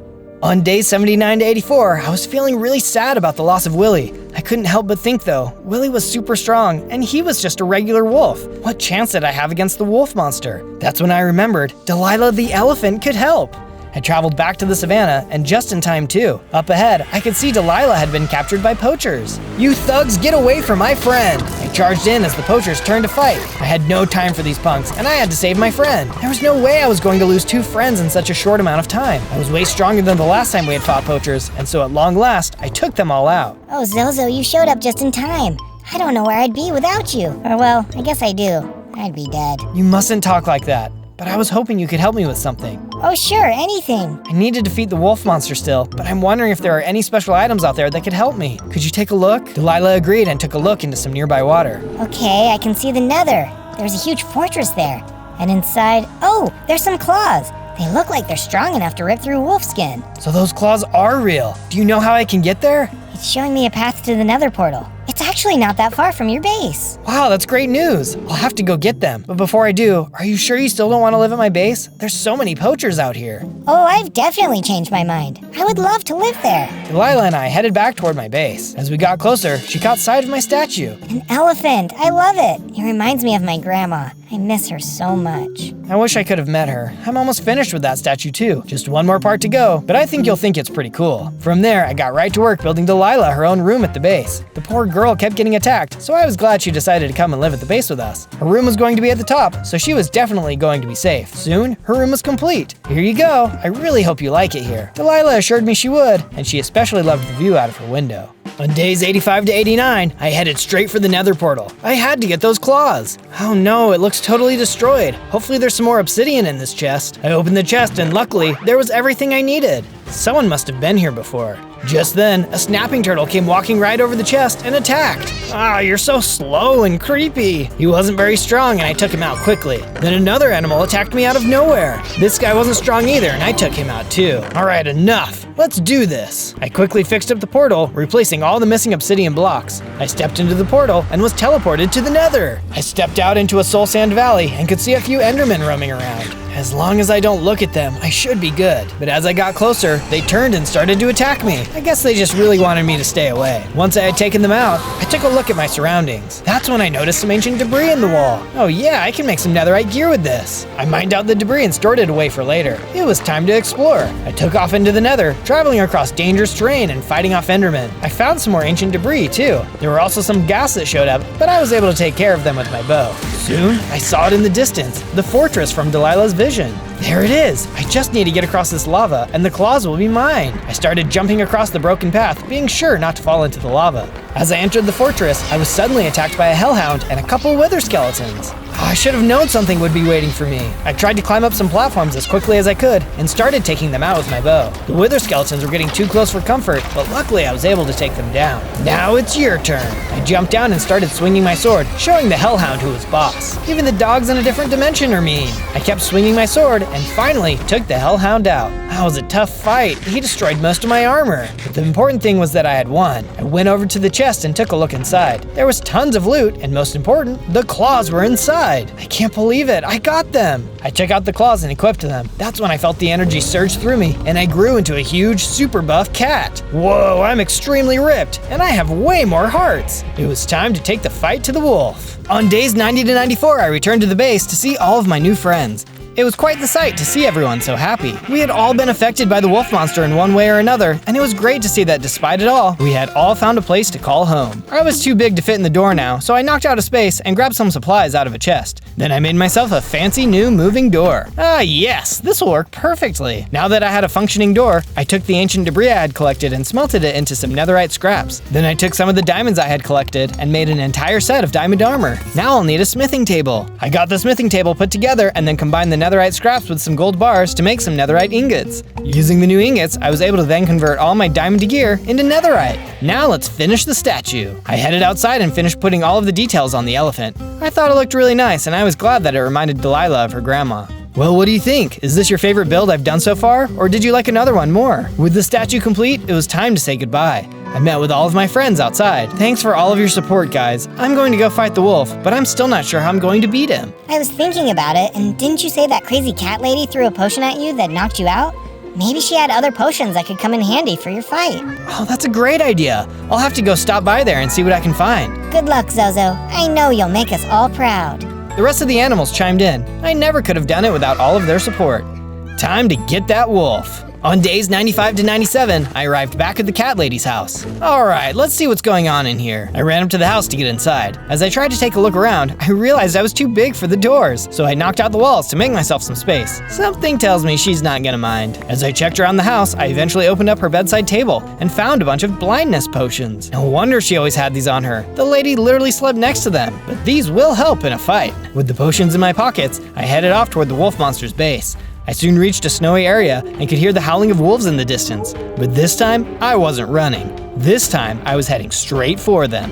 Hey, you boys, check out this cat. He thinks he's real tough walking into our land like this. Your pride will be the end of you. I'm gonna take down your entire pack. Oh, cry me a hairball, fuzzbag. Bring it on. We lunged at each other and started swinging.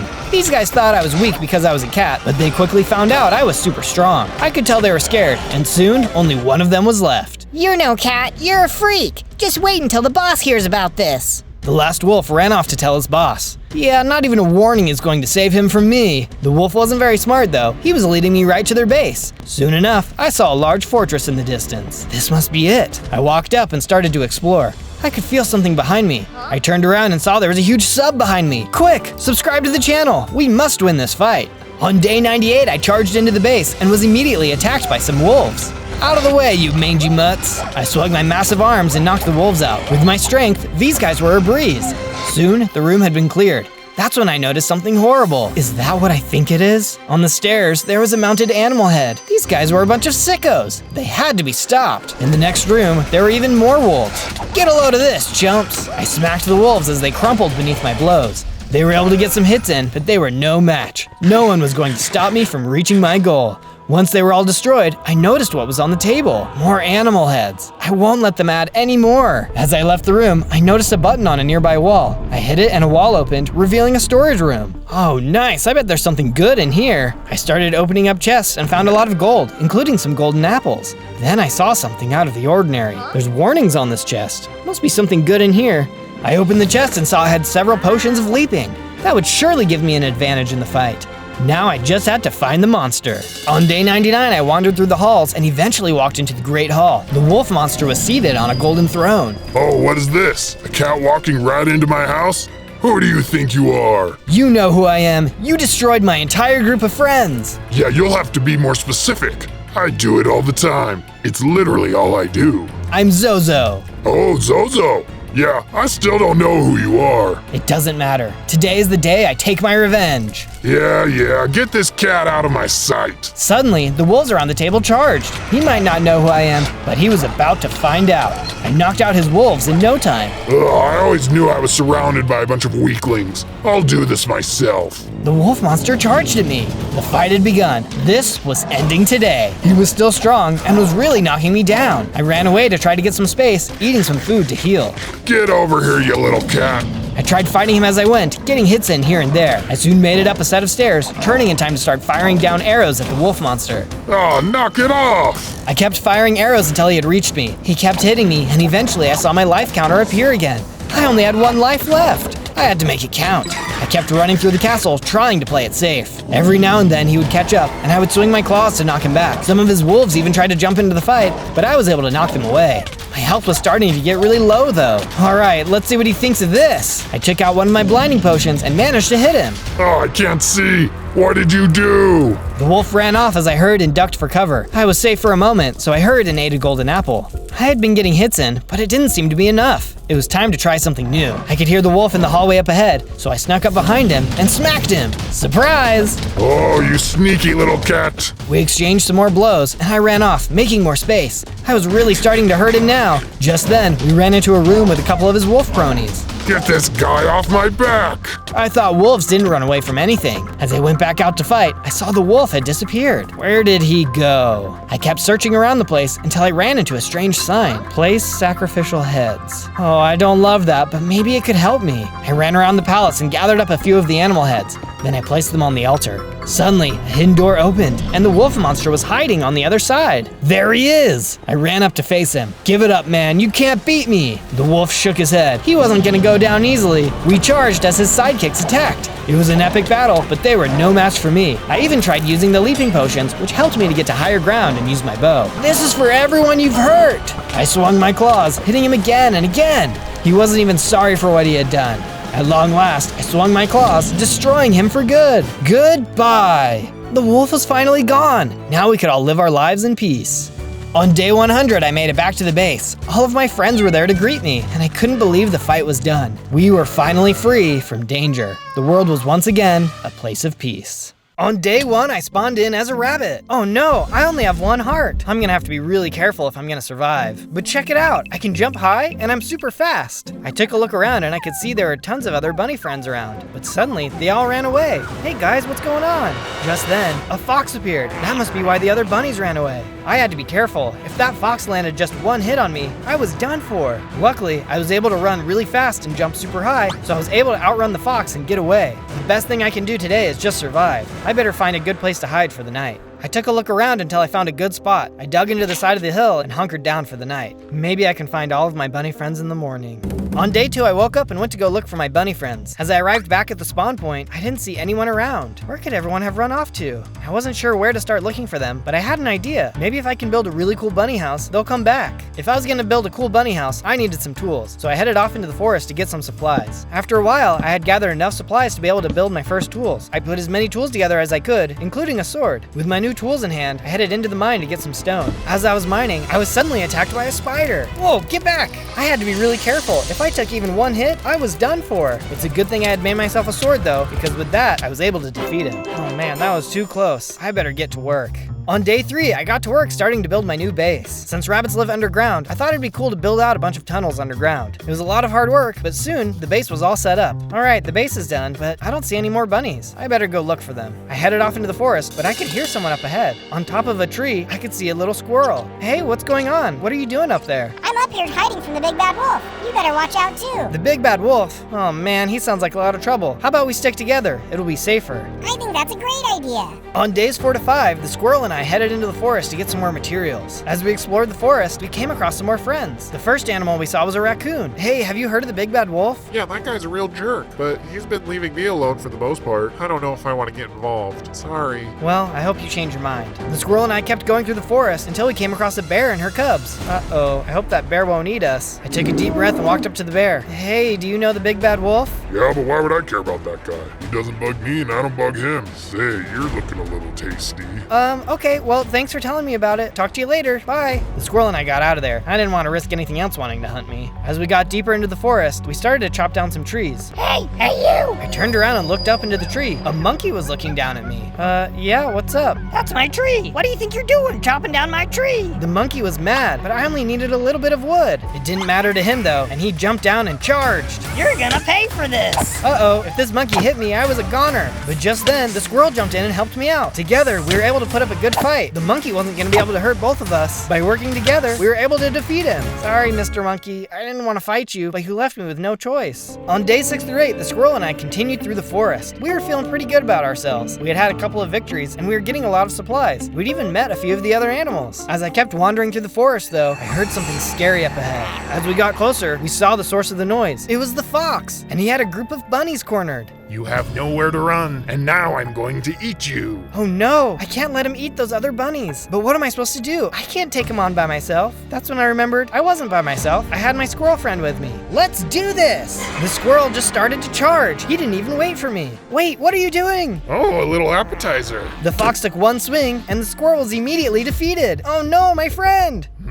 Looks like there's another snack over there for me too. The fox took one look at me, but I had to get out of there. I'm not gonna be his dinner today. I'm sorry, other bunnies, but you're on your own for this one. I ran as fast as I could, straight back to my burrow. I couldn't risk having him find out where I lived, or worse, eating me. I was just gonna have to help those other bunnies out another day. I feel bad about leaving all those bunnies behind, but what was I gonna do? I'm just not strong enough. On days 9 to 11, I was feeling bad about running away, but I wasn't strong enough to fight. As I ran through the forest, I came across an abandoned village. Oh look, a ton of carrots! I gathered up as many carrots as I could. There was even a bunch of wheat and pumpkins too. I decided this would be a good place to spend the night. In the middle of the night, I woke up to a strange sound outside. Oh no, there's a bunch of skeletons out there. I ran out of the house with my sword in hand. There was no way I was going to back down this time. I charged out of the house, swinging my sword. I'm not scared of you. I kept swinging until one by one, all of the skeletons were destroyed. Man, these fights are terrifying when you only have one heart, but I feel better now that I've won a fight. Even though I had won the fight, I was too scared to go back to bed, so I decided to spend the night looking through the rest of the village. I found some more food, as well as some other supplies. I even found a whole stash of iron. Awesome, now I can start making some iron gear. I ran back over to the crafting table and put together an iron chest plate and equipped it. On day 12, I emerged from my house in the village and headed back into the forest. I was running through the woods when I saw a carrot on the ground up ahead.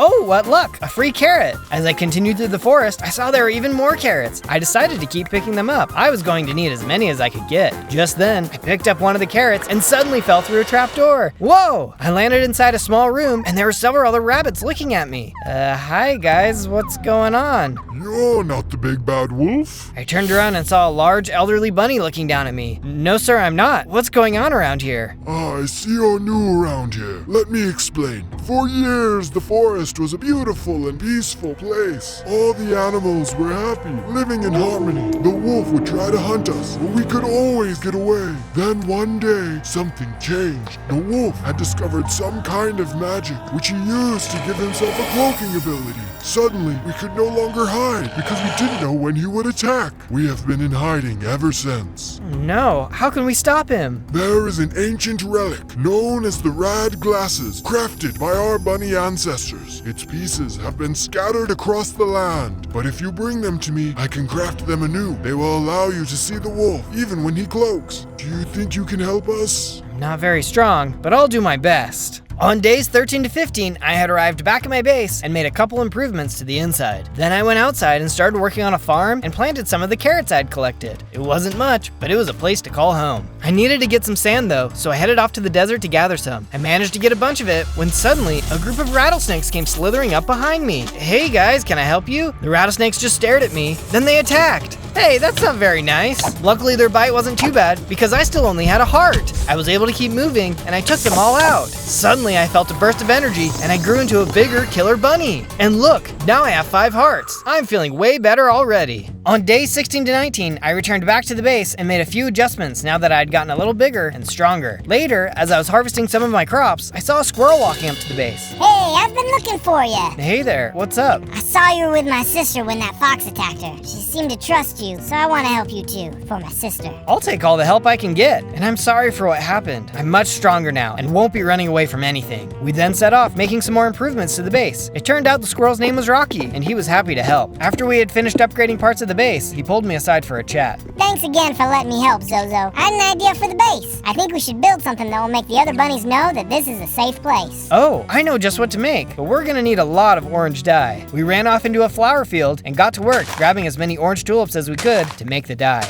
On days 20 to 22, we were heading back to our base when the fox popped out from around the corner. Ah, the bunny that got away. I'm gonna get you this time. You aren't hurting anyone this time. I jumped into battle and started swinging away at the fox. Rocky jumped into the fight too. With my new strength, the fox didn't stand a chance. We beat him easily. Nice going, Rocky. How did he find our base? I don't know. The only thing I can think of is that he must have seen me and followed me here. Sorry about that. That's okay. But it reminds me, we need to start looking for the parts to those special glasses. Do you have any ideas of where we could look? I've got one idea, but before we get there, we're gonna need some serious upgrades first. On days 23 to 26, I was deep underground looking for resources. Luckily for me, I was able to find a bunch of iron, as well as some coal. This is just what I needed. Now I can finish making my iron armor. I took some of the stone I had collected and used it to craft a furnace. Then I added the coal and iron to smelt myself some iron bars. Once the iron bars were complete, I used them to craft myself iron tools, including an iron sword. Then I used the rest to finish crafting my iron armor. Now I'm really powered up. I decided to keep exploring the cave when I suddenly ran into a group of zombies. Try and fight me now, you flesh heads. The zombies could pack a punch, but they were no match for my new gear. I swung my sword and was able to take them out. I kept going down the tunnel when a spider dropped down from the ceiling. Oh, gross, spiders are disgusting. As the spider charged at me, I swung my sword. He managed to get a couple bites in, but he couldn't do much against my armor. Soon enough, it was defeated. I wonder what's going to be at the end of the tunnel. Up ahead, I could see something glowing in the distance. What could it be? I walked into a large open room and subscribe? Hey, it's not a bad idea. If you love going on these adventures as much as I do, I'd love for you to hit the button and the bell. That way, you'll never miss out. On days 27 to 31, Rocky and I headed into the woods to look for the first crafting item we'd need for the glasses. I could hear a noise up ahead when suddenly a wolf hopped up on some stone blocks, blocking our path.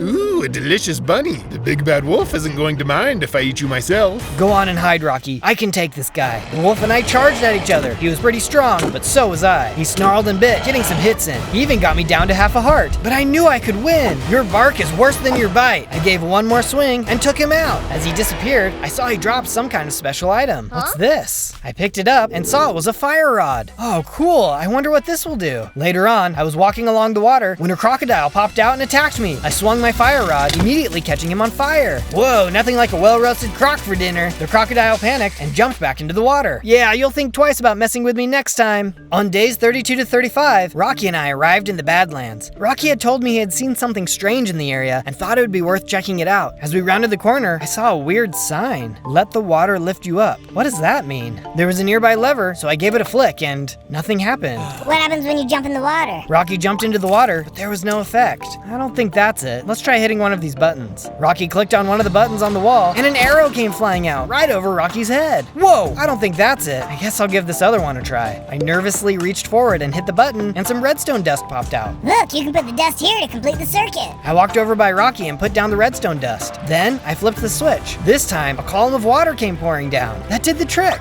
I jumped into the column of water and swam to the very top. When I reached the top, there was a chest. Inside of the chest, there were some different brick blocks, as well as one glowstone.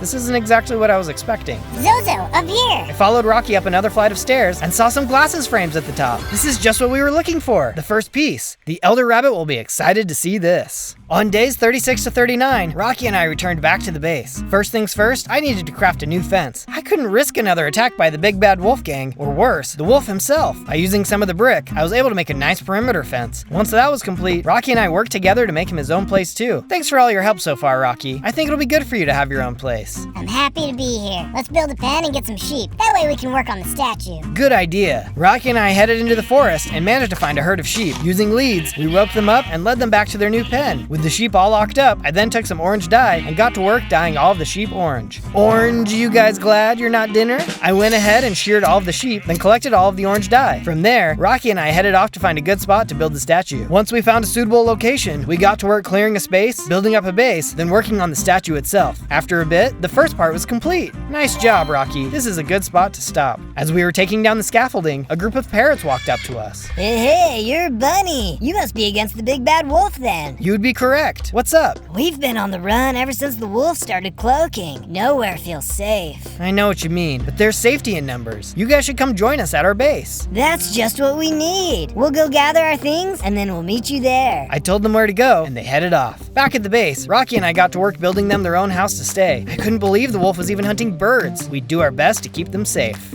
I started days 40 to 43 by putting in some paths throughout the base. The next morning, I got to work harvesting the carrots and planting some pumpkins. Then I filled the rest of the spots with carrots. We've got a lot of new friends starting to show up. I've got to be sure everyone is well fed. Just then, the parrots walked up and I finally got to show them the place I had built for them. They were really excited to have a safe place to rest. After they took a look around, their leader came to talk to me. You're looking for the parts of the rad glasses, right? The ones that let you see the invisible wolf? I am. Do you know something about their parts? Only rumors. I've really only heard about one of the parts, that is. But I don't know if you're gonna love where you have to go to find it. I'll do whatever it takes. On days 44 to 49, I was getting ready to leave my base for the new location. I think it'll be better for you to stay here, Rocky. I don't know if this will be the best place for a squirrel. Rocky understood and agreed to work on the base while I was gone. After a long journey, I finally arrived in the area the parrot had told me about. Oh man, it's freezing here. No wonder the parrot said I wouldn't like it. Just then, I stumbled across an abandoned igloo. This will be a great place to stop and rest. As I left the igloo though, I was suddenly attacked by a snow leopard. Whoa, where did you come from? The snow leopard was vicious. He had giant fangs and powerful claws. He must have set this camp up as a trap. I'll never let the wolf and his allies win. I swung with all my power and took him out. It's a good thing I upgraded all my armor before I left. Otherwise, I'd be rabbit stew. On days 50 to 53, I had finally made it out of the cold and arrived at the place the parrot had mentioned. As I walked up to the tower, I saw there were two wolves standing guard. Hey, can I come in? No. Well, that was a short conversation. I don't know why I even bothered asking. They're wolves. Of course they'll just attack me. This wolf was just a junior guard, so I finished him off easily. You're not getting in my way either. I turned and attacked the other guard too, who didn't put up much of a fight, and I defeated him in no time.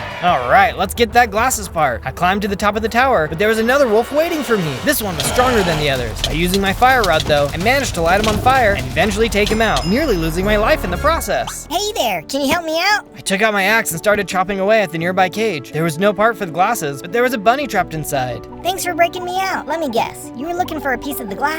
Yeah, I was. Do you know anything about it? I was here looking for it too, but I guess it got moved to a dungeon far away from here. That's what I heard the henchmen saying anyway. Shoot, that is in the complete opposite direction. Well, might as well stop at my base in the meantime. Feel free to join me there. The rabbit agreed, and we headed off for the base. On days 54 to 57, the bunny and I arrived back at the base, which was on fire. Oh no, what's going on? As I got closer, I could see that the base was being attacked by a pack of wolves. Standing outside the base, I could see the big bad wolf. He was giving orders to his men. The wolf gang headed into the base and rounded up all the parrots. They were taking them prisoner. I don't have the glasses yet, but I have to do something. I sprinted into the base, sword in hand. The wolves attacked. Get out of my home. We never did anything to you. One by one, I cut down all the wolves. Soon enough, the only one left was Mr. Big Bad. You're gonna pay for this. I charged at the big bad wolf, leaping into the air, when suddenly he disappeared. Oh, you coward. I'll find you. On days 58 to 62, I took a look around at all of the damage. I couldn't believe I didn't keep everyone safe. As I walked around, I could see that everyone was gone. That's when I heard a noise from under the table. Rocky, what are you doing under there? Zozo, I was so scared, but this was all my fault. I told the wolves where the base was. He had captured my squirrel friend and said he would hurt him if I didn't tell him where to go. Rocky, you should have told me. We could have rescued your friend together. I know, I'm so sorry. In the end, he didn't let my friend go and just took away all of our new friends. I hope you can forgive me. I felt bad for Rocky. I could tell he was sorry. It's okay. I know you just wanted to help your friend. We can figure it out together. In the meantime, though, we better go get some supplies to rebuild the base. From there, I headed into the mines and managed to find plenty of iron, as well as some gold and coal. I smelted down all of the iron and used it to make some iron bars. Then I headed out to the river and scooped up a bunch of clay. I then used the clay to make more bricks. At long last, I headed outside and replaced the fence with iron bars, while also repairing any other holes with the bricks. It took a while, but soon, the defenses were complete. Those wolves are gonna have a heck of a time breaking in again. On day 63 to 66, I told the bunny and Rocky to hang back at the base while I headed out to the dungeon. This could be dangerous, and I didn't want to lose any more friends. The journey was a long one, and I passed through all kinds of different terrain. As I was passing over a mountain, I saw a wolf in the distance, just as it destroyed a baby elephant. It was the big bad wolf. What have you done? I charged at the wolf, but he disappeared again. What kind of monster would attack an innocent elephant? As I looked down, the elephant's mom came over the hill. What have you done to my baby? No, it wasn't me. It was the big bad wolf. The elephant didn't care, and she attacked. I took a few swings to keep her back as I tried to explain, but she wasn't listening. My only option was to run away as fast as I could. On days 67 to 70, I could see the entrance to the cave up ahead. It looked really dark and scary. This must be it. Who knows what's waiting for me inside? I entered the cave and soon found out. Waiting for me was a group of skeletons. Why are you guys so creepy? The skeletons swung their swords and shot their arrows as I jumped around, hitting them with my sword. They got some hits in, but I was able to take them all out. I headed deeper into the caves and saw a spawner. Let's just get rid of this. I can't fight these mobs off for forever. On day 71 to 74, I pushed further into the mines when I saw some diamonds. Wow. Oh, those would help me so much. I quickly put up a bridge to cross over when suddenly the wall exploded and a zombified piglin came bursting through. Whoa! I quickly pulled out my fire rod and lit him up. He lit on fire, but my fire rod broke. Ouch, he's so strong. I swung with my sword as my health dropped, finally taking him out. As he disappeared, he dropped something. I picked it up, a diamond hammer. This thing is powerful, and I'm getting it just in time, too. Excited about my new weapon, I headed back over to the diamonds and mined them out, being careful not to drop them in the lava. With the diamonds in hand, I put down a crafting table and made myself a pair of diamond leggings to replace my iron ones. Maybe we can make it through here after all. On day 75 to 78, I had finally reached a big empty room. There was a chest on the other side. Hello? Looks like this place is deserted.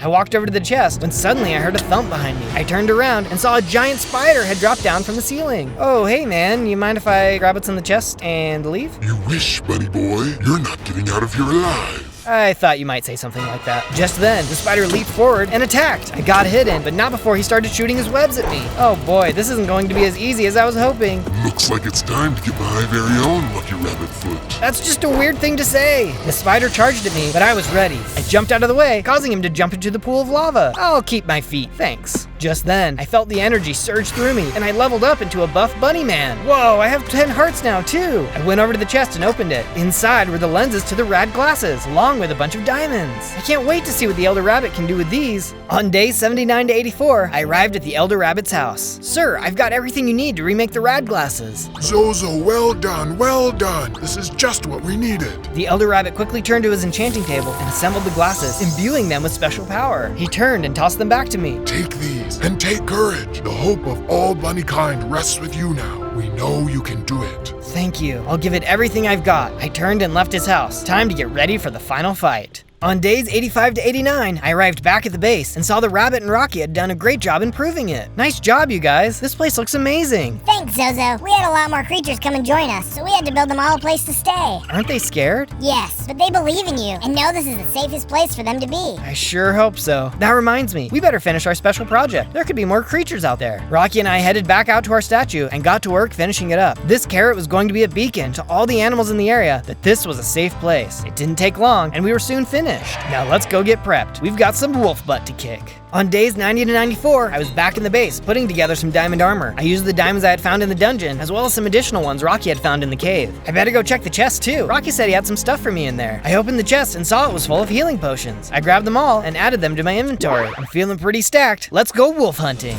On days 95 to 96, I ran across the land in the direction of the wolf's base. It wasn't too long until I hit a river. The wolf's base was supposed to be further downstream, so I chopped down a nearby tree and built myself a boat. As I paddled down the river, I soon entered a dense jungle. It wasn't too long until I came across my first wolf. Hey, leave that cat alone! I ran ashore and started swinging, saving the cat. Thank you. I thought I was a goner for sure. No problem. I'm just glad you're okay. You're so nice. Here, follow me. I saw something I think you'll find useful. Cat set off into the trees as I followed close behind. We soon reached a small stone building covered in cobwebs. I cut down the webs and opened the chest inside. A trident and a shield. You're right. These will help a ton. Thank you. Happy to help. I owe you after all. I invited the cat to stay at my base, to which he happily agreed. I decided to give the trident a test, sticking it into the nearby tree. This thing is awesome. It's definitely going to help in the fight. I headed back to my boat and kept rowing down the river. Suddenly, the crocodile from before popped out. This guy again. I thought I taught him a lesson the last time. The crocodile lunged at me, catching me in his jaws. Oh, let me go! I swung my sword as he kept trying to do damage to me. This guy was tough. Let's see how you like this. I took out my trident and threw it, spearing him into oblivion. Better luck next time, pal. On days 97 to 98, I was rowing down the river when I saw my stop up ahead. I jumped out of the boat and started climbing the mountain. The wolf's lair soon came into view. As I got closer, a couple of wolves attacked. Sorry guys, but you picked the wrong guy for a boss. By using my sword, trident, and shield, I managed to fend them off. I entered the mansion, and more wolves attacked. They were vicious, but they were no match for my new armor and weapons. One by one, I took them out. Let's see, where could this guy be? I'll check the basement. I headed down the stairs and saw a tarantula at the end of the hallway, who charged. What's with this guy and spiders? The tarantula managed to stick me with a stinger, which poisoned me. It was doing damage, so I had to be quick. Luckily, I was able to take him out as the poison wore off. Let's try upstairs instead. I headed to the second floor as a couple of wolf guards came charging at me. I could tell these guys thought they were cool, but they couldn't get past my shield. Guess they weren't the smartest couple of doggos. I managed to take them both out. I was rounding one of the corners when a monkey came running up to me. Hey you! Oh hey, wow, you sound just like me. That's because I am you, from the other video. Oh yeah, the video where I survived 100 days as a monkey. That's right. Yeah, I just wanted to stop by and tell people they should come watch my monkey adventure after they finish this one. I think they'll like it. I agree. That was a crazy adventure. Tell Chim Chim I say hi. I will. Good luck with the wolf. Thanks. Wow, what a nice guy. On day 99, I reached the top floor of the lair where the big bad wolf was sitting on his throne, waiting for me. Well, if it isn't the little bunny who cried wolf. You think you're so strong, but you attack bunnies who can't see you. You're a coward. Is that so? Now you're just making me angry, and I was already hungry. You won't like me when I'm hangry. The wolf leaped forward and attacked. He was strong, but I was ready. He got a few bites in, but I landed some blows of my own. I could tell he wasn't expecting me to be so strong. Let's see how you like this. The wolf started summoning in some smaller wolves who I was able to easily outmaneuver and defeat. Then I hit the wolf with my sword, causing him to retreat. Still a coward, hiding behind others to fight for you, I see. I'm not a coward. I'm just powerful. Enough games. This ends now. Suddenly, the wolf disappeared and started to attack me. And now you're cloaking? You're just proving me right. The wolf reappeared on his throne. Who cares? You'll be gone soon. No one can stop me when I use my powers. I quickly grabbed my rad glasses and put them on. The wolf used his cloaking power again, but I could still see him. What? How did you hit me? Not so invisible after all, are you? How dare you?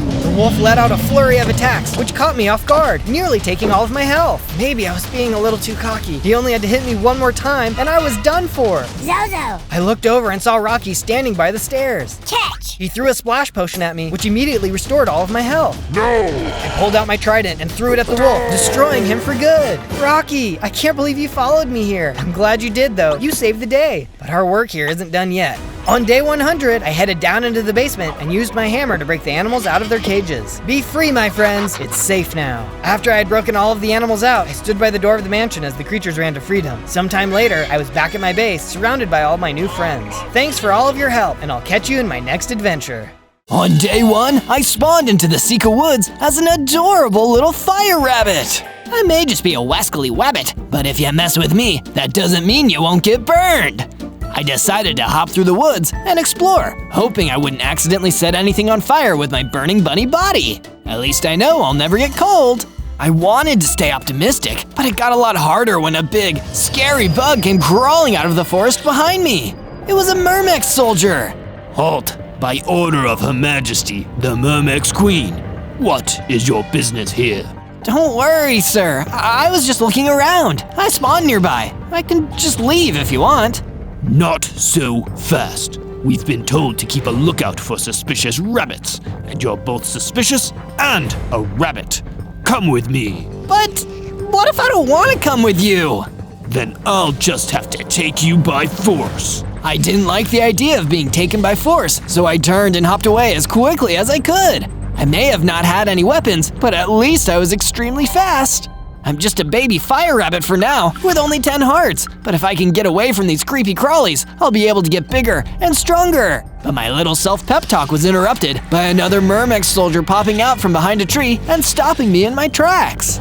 Don't you know it's rabbit season, silly bunny? Us Myrmex soldiers are everywhere in the Seco Woods. You better come with me, or someone, somewhere, is going to enjoy a bowl of rabbit soup tonight. That was clearly a threat, so I decided to play along and follow him so I could save my fire rabbit skin. On day 2, the Myrmex soldier pushed me all the way to a weird, bee-like looking hive base on the edge of the woods. Not the kind of place where I'd typically like to spend my day.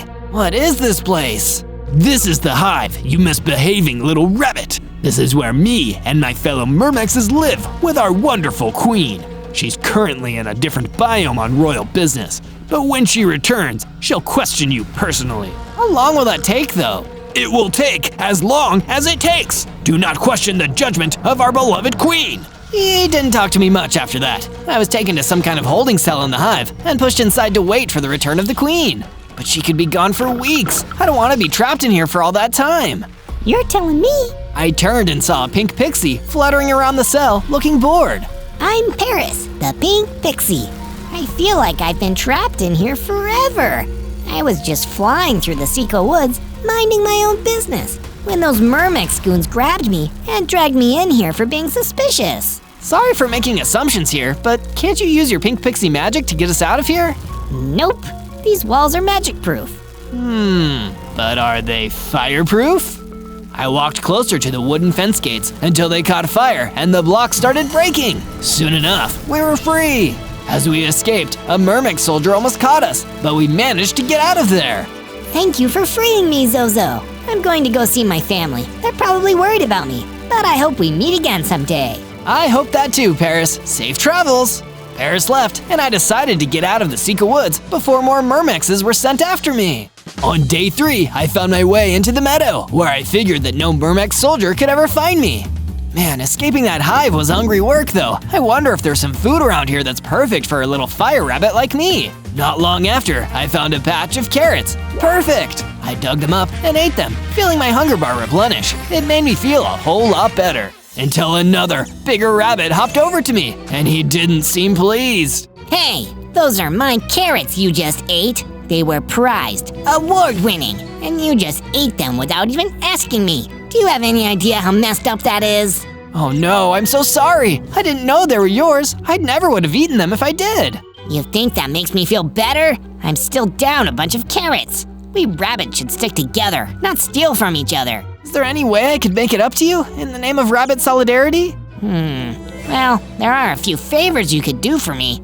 Follow me. I'll figure out a way for you to pay off your debts. Thank you so much for your forgiveness. I'm Zozo, by the way. I'm KR. Let's go. And I followed KR, eager to get back into his good graces.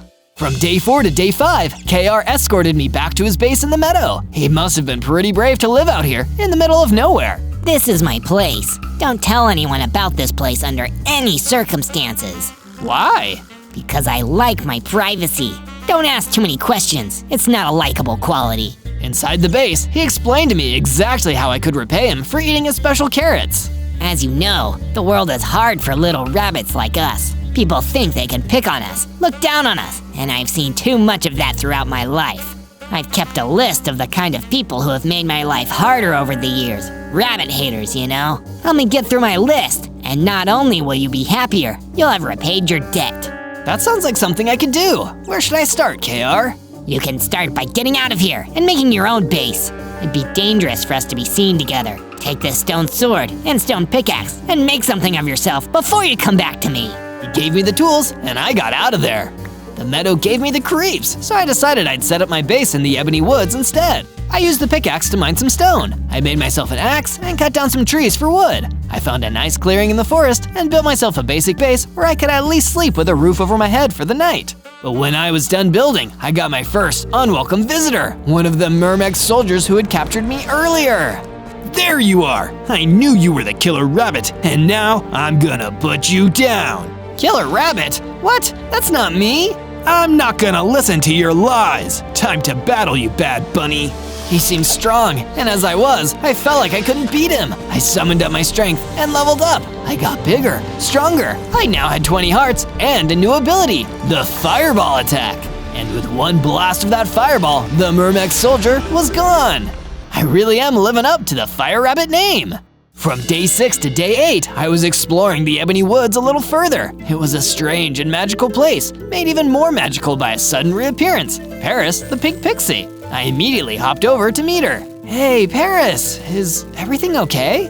I wish I could say it was Zozo, but no, something terrible happened. I went to see my family, but they were all gone, and their home was destroyed.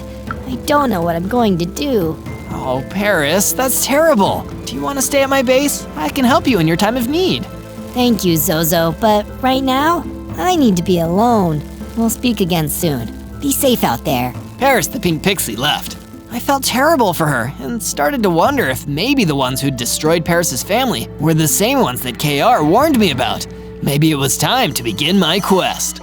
I returned to KR's base in the meadow and asked him what I should do first to complete my mission. Your first target is the hairy troll further into the meadow. He's a violent, dangerous individual, so you should take him out with extreme prejudice.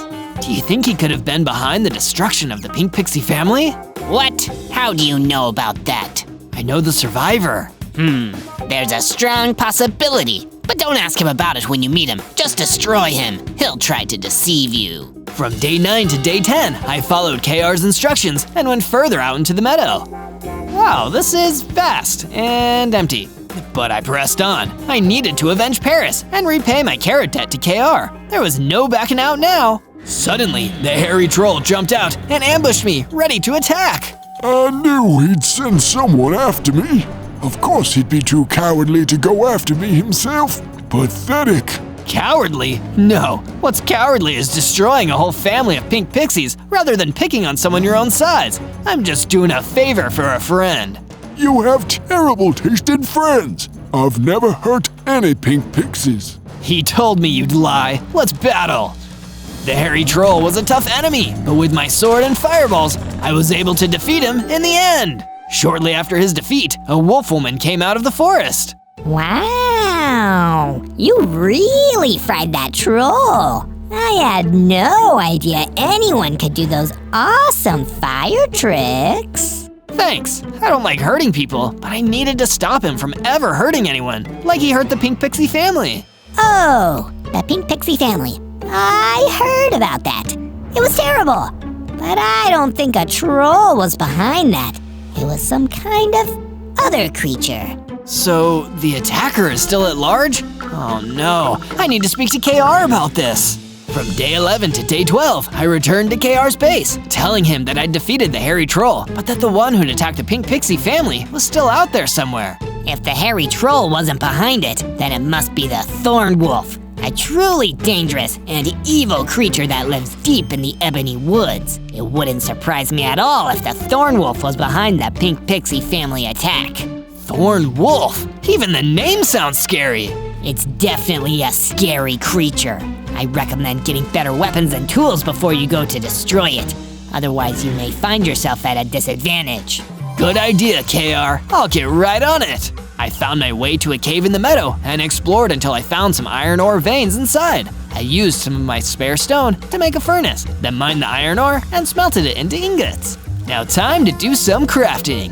I created an iron sword and an iron pickaxe, an iron chestplate, and then left the cave, where I ran into a creeper spider. Oh no! Rather than engaging, I ran away as quickly as I could. The creeper spider exploded behind me, leaving a huge crater in the ground. From day 13 to day 15, I ventured further into the ebony woods than I ever had before, my little fire rabbit heart filled with fear. If the thorn wolf really was as powerful and as dangerous as KR told me, then I could be in real danger even being around here. As I was exploring, I heard a sound behind me, so I turned and saw the thorn wolf. He was right there, and I was totally surprised. I braced myself for an attack, but he didn't attack. Instead, he spoke with a kindly voice. Is everything okay, young rabbit? You seem nervous. Are you the thorn wolf? Oh, yes. It is my duty to patrol the ebony woods and protect the creatures there. So you're not a bad guy? Well, we always try our best, don't we? Stay safe out there, little rabbit. The thorn wolf left, and I was confused. He was nothing like KR told me. Something really wasn't right here, and I needed to speak to KR immediately. From day 16 to day 19, I returned to the meadow to find KR's base, but it was empty, and KR was nowhere to be seen. This is strange. Maybe he's just out there running some errands. I returned to my base, only to find that Paris the pink pixie was there waiting for me. This couldn't have been a good sign. I knew that much. What's wrong, Paris? Zozo, it's an emergency. I know who destroyed my family. Who? It was a creature they call the killer rabbit. It's one of the most dangerous things in the overworld. Killer rabbit? KR. Oh no! And just like that, it all came together. KR was the killer rabbit, and he was behind everything. That meant I needed to get back to the thorn wolf as quickly as possible. He was in terrible danger. And I was right, and I didn't realize it soon enough. When I was there, Thorn Wolf was already gone, and only the killer rabbit remained. I wondered how long it'd take you to figure it out. Oh well, you were at least a good tool for a while, even if you're useless to me now. I don't get it. Why were you using me like that? I needed a fall rabbit, someone to take the heat for me. And who's better at taking heat than a fire rabbit? Besides, you really did eat my carrots, and I couldn't let that fly, could I? You may have used me, killer rabbit, but now I'm gonna take you down. I fired a fireball at him, and it seemingly had no effect. And when he hit me, it was like being hit by a train. Everything went dark, and I was gone. From day 20 to day 22, I woke up, and the killer rabbit was gone. Instead, a mysterious figure was standing next to me, a large hippogriff. Do you work for or with the killer rabbit? Answer quickly. No, I only ever worked with him when he was tricking me. Now I know who he truly is. I'm 100% against him. Good, then we have a common enemy. I am Laharl the Hippogriff, and I was a friend of the Thorn Wolf. We were defenders of the people, guardians of the forest. But now he's gone, and only I remain. You're not alone. I want to be better. I'm Zozo. Let me become a guardian of the forest too. We're going to defeat the killer rabbit together. Come to my base with me, and we'll start to plan. Agreed. We will defeat that monstrous creature and keep the people of the forest safe forevermore. I went into the forest with a Laharl, and we gathered enough stone and wood to construct a new house for him to stay in. Together, we'd be stronger than we'd ever been before. From day 23 to day 26, I was hopping back through the Sika woods where I first spawned when I saw the pink glow of Paris the Pixie. Predictably, Paris the Pixie was in peril, perpetuated by a pestering pursuer. Excuse me, so much alliteration. Zozo, is that you? Help! This wind serpent is trying to blow me away! The wind serpent did indeed look fierce, but even a gust of wind will only fan the flames of this fire rabbit. I hopped forward and hit the wind serpent with a fireball. The slithering mob stopped chasing Paris and started to fly towards me. We battled it out in melee, and I was able to bring it down with my sword. Somehow I knew I could count on you, Zozo. I'm just glad you still trust me. I attacked all the wrong people because of KR, and I let that menace run free all the while. That killer rabbit gives our kind a bad name. You weren't the only one fooled by his goody-good act. Don't worry, Zozo. I know that you're out here trying to do the right thing. Doing the best that I can, and I'll work with anyone else who is willing to help me take that lying killer down. Count me in. My family got hurt because of his wicked ways. He won't be getting away with that. Thanks, Paris. From day 27 to day 31, I found a flock of sheep wandering through the woods. They looked really tired, like they had been walking for several days.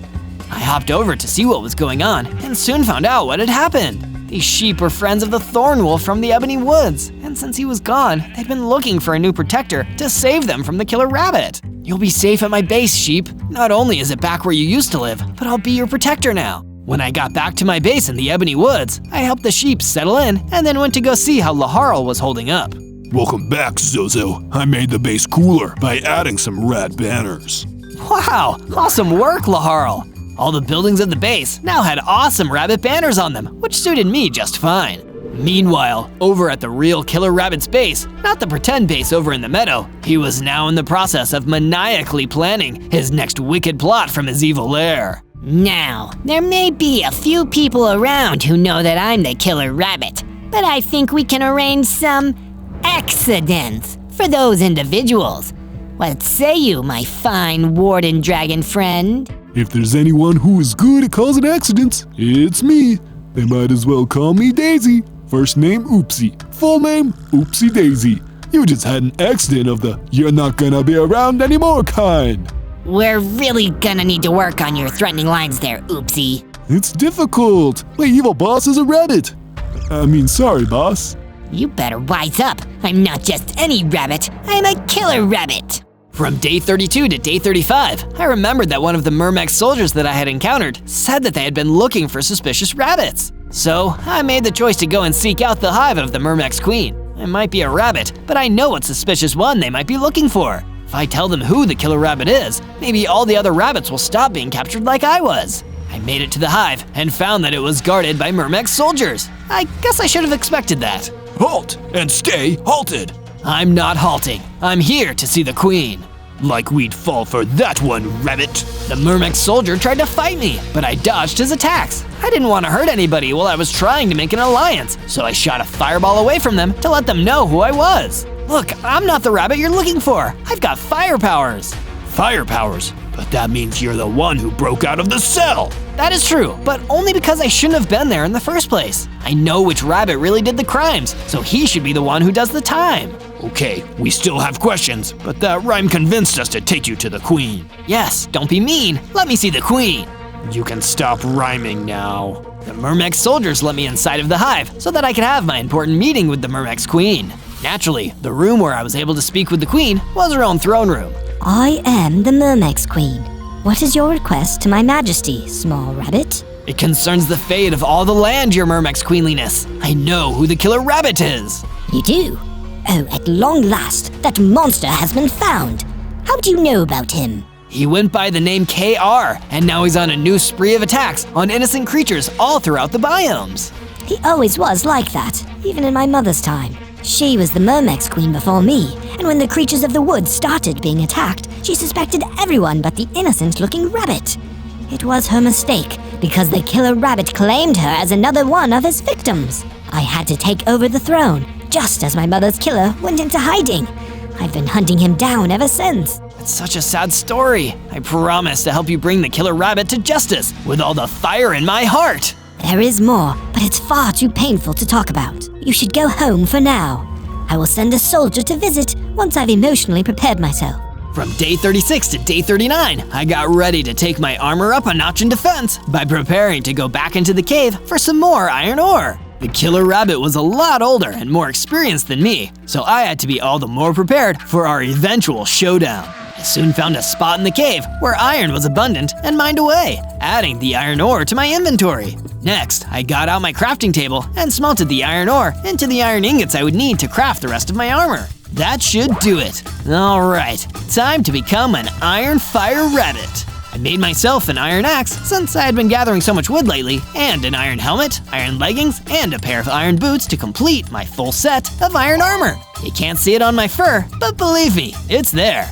Now equipped with all this brand new iron gear, I ventured deeper in the cave and found that beneath the iron, there were a few diamonds to be mined. I made sure to get them before I left.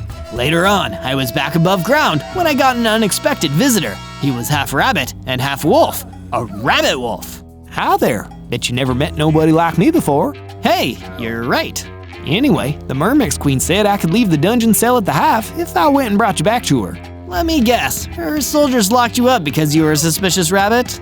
Well, yeah, I mean, look at me. I'm such a suspicious rabbit, it's hard to know if I'm even a rabbit. Anyway, you should go meet the Mermix Queen over in the Ebony Woods. From day 40 to day 43, I went to meet the Mermix Queen over in the Ebony Woods. Your queenliness, I am excited to work together and solve these crimes. I knew the rabbit wolf wouldn't fail to bring you here. If you ever see him again, make sure to thank him for me. I certainly will. So, are you ready to tell me more about the killer rabbit and his previous rampage? Yes, it's time you knew everything about what happened with him. Even though we had met in a secret location and were trying to keep our conversation quiet, Oopsie Daisy the Warden Dragon had super powerful hearing and was able to pick up on our voices from another part of the woods. Oopsie daisy, time for an accident to happen. On purpose. He barged into the clearing and fired a sonic laser blast at me, which did many hearts of damage. Hey, what's the big idea? Nothing. I just happened to be totally unintentionally getting rid of two people who know who the killer rabbit is. By accident. Aha! Now I know who you work for. You just said it was the killer rabbit. Ah, darn it. I actually didn't mean to do that. Oh well, I'll just make you disappear.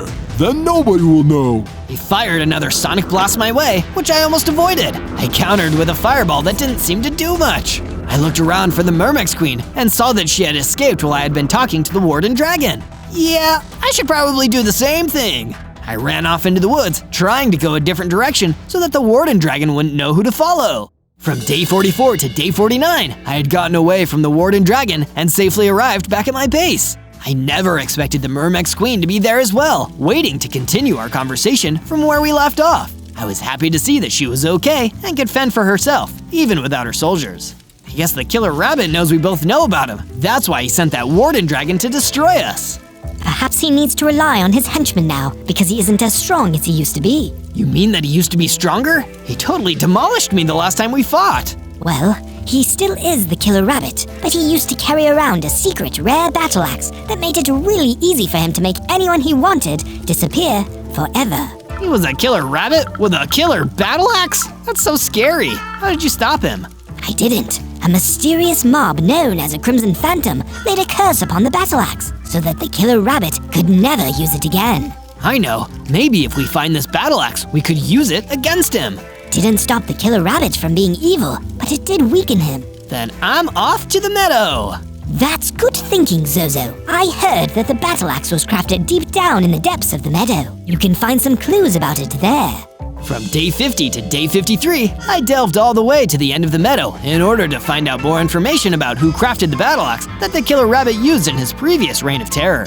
After a lot of searching, I came across an abandoned workshop that looked like it was once used for smithing weapons. This must be the place, I reckon. I found a book near the crafting table that was titled Axe Maker's Notes and opened it up to read the words inside. I have made a lot of axes out of a lot of different materials in my day, and boy do I love doing it. It's my favorite thing to do in the whole wide world. In fact, it's the only thing I do. I'm the axe maker after all. But this latest axe, it's not like the other ones. It's got an evil aura around it, like it's too sharp and too scary just to be used on trees. This axe seems like it could kill someone. It's a killer axe. I better get rid of it before someone uses it for evil. Oh wait, what's that? Someone is coming. The sentence in the book ended there, and the rest of the pages were blank. Oh no, the killer rabbit must have snuck up behind the axe maker and gotten rid of him so he could steal the killer axe. What a fiend! Still, from what I'd read, the battle axe was a powerful weapon. It must be able to hurt the killer rabbit if he was willing to do so much to get it. I looked around for more clues, but couldn't find any, so I gave up and started to head back to my base. From day 54 to day 57, I was making my way through the meadow when I happened to pass by the area where I had found those carrots before. Didn't the killer rabbit say that those carrots were his? If I know rabbits, and I probably do because I am one, then that could mean that the killer rabbit's base might be around here too. I was excited that I had discovered a clue, but that excitement was quickly lost when the Warden Dragon showed up to blast me with a sonic laser attack. Oops, pardon me. That time I was trying to get rid of you, and I accidentally didn't do enough damage. You did enough, actually. You don't have to do any more damage. No, I think I do. As a matter of fact, I'm gonna do all the damage to you! As much as I wanted to, I was still not strong enough to take down the warden dragon, so I made my escape as quickly as I could. Even though I didn't find it, I was right about the killer rabbit's base being nearby. The horrible hare was there right now, scheming up a storm. Soon, yes, very soon, I will find a way to reverse the curse and take back my battle axe. All of them will pay then. From day 58 to day 62, I had made it back to the base and saw that Laharl had created a storage room for all of our weapons. Great work, Laharl! Thanks. I just figured since you were talking about a rare secret killer battle axe, I should make some room for it. One thing led to another, and now there's a whole room full of every other weapon we had. There seems to be a lot of empty spaces. I guess I'll have to make us some more. We could definitely use some diamond ones, since we don't have any yet. Good point. I'll see if there are any more diamonds down in the mine. I went down to the mines, and it was just my luck. There were some more diamonds right in the same cavern where I had found the previous ones. I dug all around so that I could have enough for a diamond weapon to put in the weapon storage room. Once the diamonds were gathered, I chose to craft 2 diamond swords, one for myself and one for storage. I also crafted a diamond chestplate and a diamond pickaxe because diamonds make everything better. From day 63 to day 66, Laharl and I were hanging out in the base when our conversation suddenly turned serious. When are we gonna do something about that killer rabbit, Zozo? He's starting to become a real problem for everyone. I know, Laharl, but I can't even defeat the clumsy warden dragon he sent to make me disappear, much less the killer rabbit himself. But if you had that secret rare killer battle axe, you might stand a chance. But that's the trouble. I don't have that secret rare killer battle axe. Not yet you don't, but I think I might know where it is. Take me to it then. Don't you know how serious I am about wanting to stop the killer rabbit? Laharl listened to how serious I was and took me to the eroded Badlands where we found some cursed ruins. We walked up to them until we hit an invisible barrier. How did these ruins get so cursed? A long time ago, the Crimson Phantom put a curse on these ruins that won't let anyone else enter. The Crimson Phantom? Isn't that the same creature that cursed the battle axe? Yes, but it looks like we need to get him to lift the curse before we can check to see if the battle axe is here. From day 67 to day 70, the Mermex Queen came into the base and told me that she had also been searching for the Crimson Phantom. He's been sighted in the Ebony Woods, but my gods weren't able to capture him. He's even taken a few down. I didn't realize this Crimson Phantom was such a dangerous creature. He sure is. I could really use your help bringing the Crimson Phantom in. Then let's do it. You can count on me, your queenliness. We left my base and went through the woods to find the Crimson Phantom flying away after having just defeated one of the Mermex soldiers. You'll never take me alive. I'm the dang old Crimson Phantom, you bunch of goofballs. Knock it off, Crimson Phantom. We need your help. Nah, who needs my help? He attacked, so I had to blast him with fire. The Crimson Phantom was definitely strong based on the way he tanked my attack. So I whacked him a few times with my diamond sword. Please, don't fight. We just want to stop the killer rabbit, and we know that you do too. You put a curse on his battle axe so he couldn't hurt people with it. So what if I did? It was probably the nicest thing I ever did for anyone. It doesn't have to be if you help us again. Please, Crimson Phantom. Ah, shucks. How can I say no to an innocent rabbit? And just like that, I convinced the Crimson Phantom to help us retrieve the secret rare killer battle axe so we could defeat the killer rabbit. From day 71 to day 74, that pesky accident-prone warden dragon showed up at my base to try to get rid of me again. Come on out and face me, Zozo. What's the worst that could happen? It will. I hadn't gotten any stronger since we fought before, but my weapons and armor were a bit more durable, so I hopped out and decided to take him on. Take this, Daisy! Fireball! I circled around the warden dragon, shooting fireballs and trying to avoid his sonic blast. I wasn't fast enough, and my armor couldn't protect me. I took many hearts of damage. I got down to just half a heart. Oh no, is this how I'm gonna go out? Apparently not, because instead of doing you in, I'm accidentally going to steal your best friend Laharl and completely not on purpose hold him hostage somewhere. You monster! Why? I don't know. I'm not sure why I do anything anymore, but I am evil. The warden dragon dragged Laharl away, and there was nothing I could do about it because I was too weak. I can't do this! I'm just a rabbit! I went to the room to mope about it and close myself away from everyone else. I couldn't let them see me after such an embarrassing defeat. That was until the Crimson Phantom arrived. Hey there, Zozo. Don't blame yourself for what happened. You'll get Laharl back. Really think so, Crimson Phantom? Of course I do. And once you do, you won't have to worry, because I've given your base some sweet defenses. You wasn't kidding. The Crimson Phantom had made a wall around the base, which had a curse on it so it wouldn't allow any of my enemies to pass through. From day 75 to day 78, I learned more about the perimeter wall, like how it would only let people that I trusted into the base. The Mermex Queen was definitely someone I knew I could trust. The perimeter wall let her right through. Greetings, your queenliness. Zozo, there is one more thing I didn't tell you about the killer rabbit, but I'm going to tell you what that is now. What is it, Mermex Queen? Your friend, Laharl, he kept this secret from you because he wanted to protect you. The truth is that the curses of the Crimson Phantom can be reversed by the feathers of a live hippogriff. You mean that now the killer rabbit can… Reverse the curse and reclaim his ultimate weapon, yes!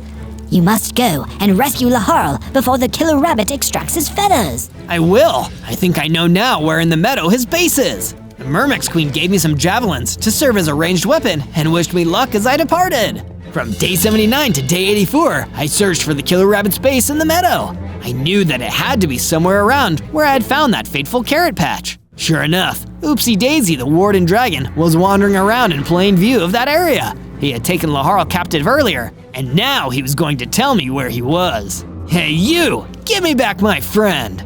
Oops, you aren't supposed to find me. Well, now I have, and I'm gonna scorch you. I rained fireballs and javelins down on him from a distance, but it still wasn't enough, and his sonic blast still hurt quite a bit. What was I worried about? It's not like you could defeat me even if I accidentally let you. I was beginning to think I was done for, and then Laharl swooped down from above and attacked the Warden Dragon while his sonic blasts were focused on me.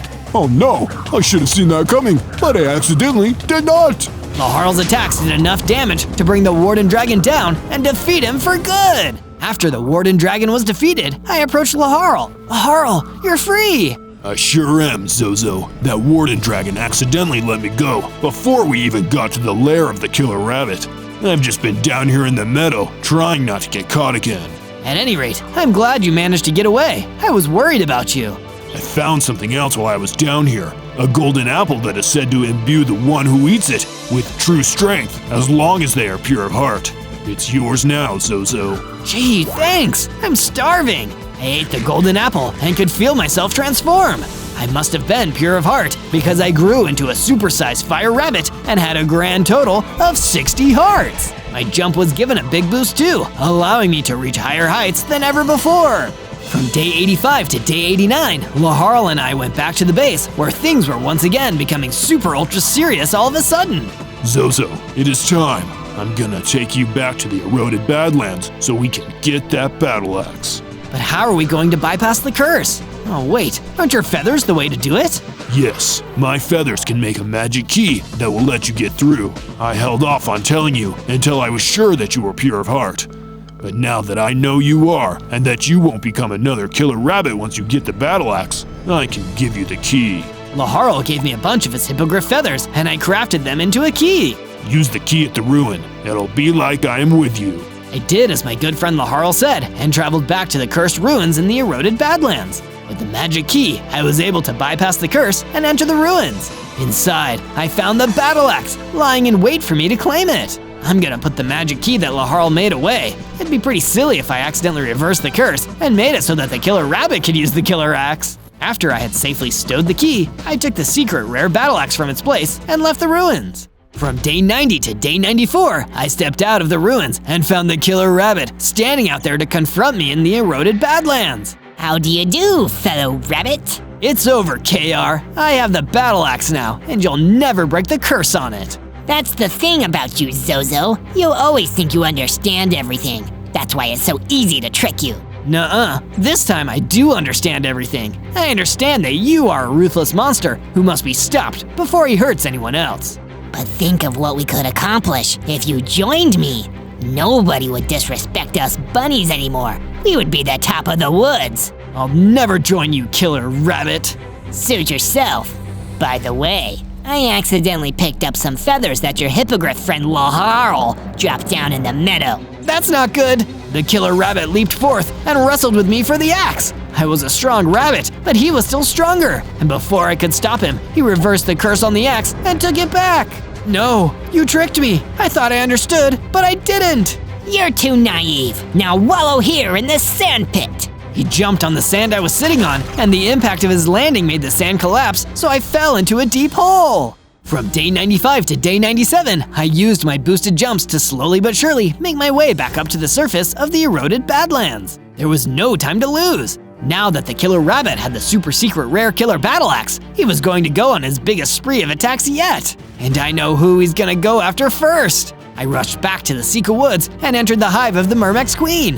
Her soldiers were destroyed, and that wasn't even the worst part. In her throne room, the Mermex Queen was dying after having just been attacked by the killer rabbit and his killer axe. No, your queenliness! Zozo, so you made it. I'm so sorry. I tried to stop him, but he tricked me once again. And now he's wiped out your entire hive. Do not worry. As long as there is a Mermex Queen, the hive will be able to replenish itself. What you must do now is get the battle axe away from him at all costs. I'll do it. Even if I have to risk everything, I will do it. In a few days, my final egg will hatch and become the new queen. You need to protect her for me.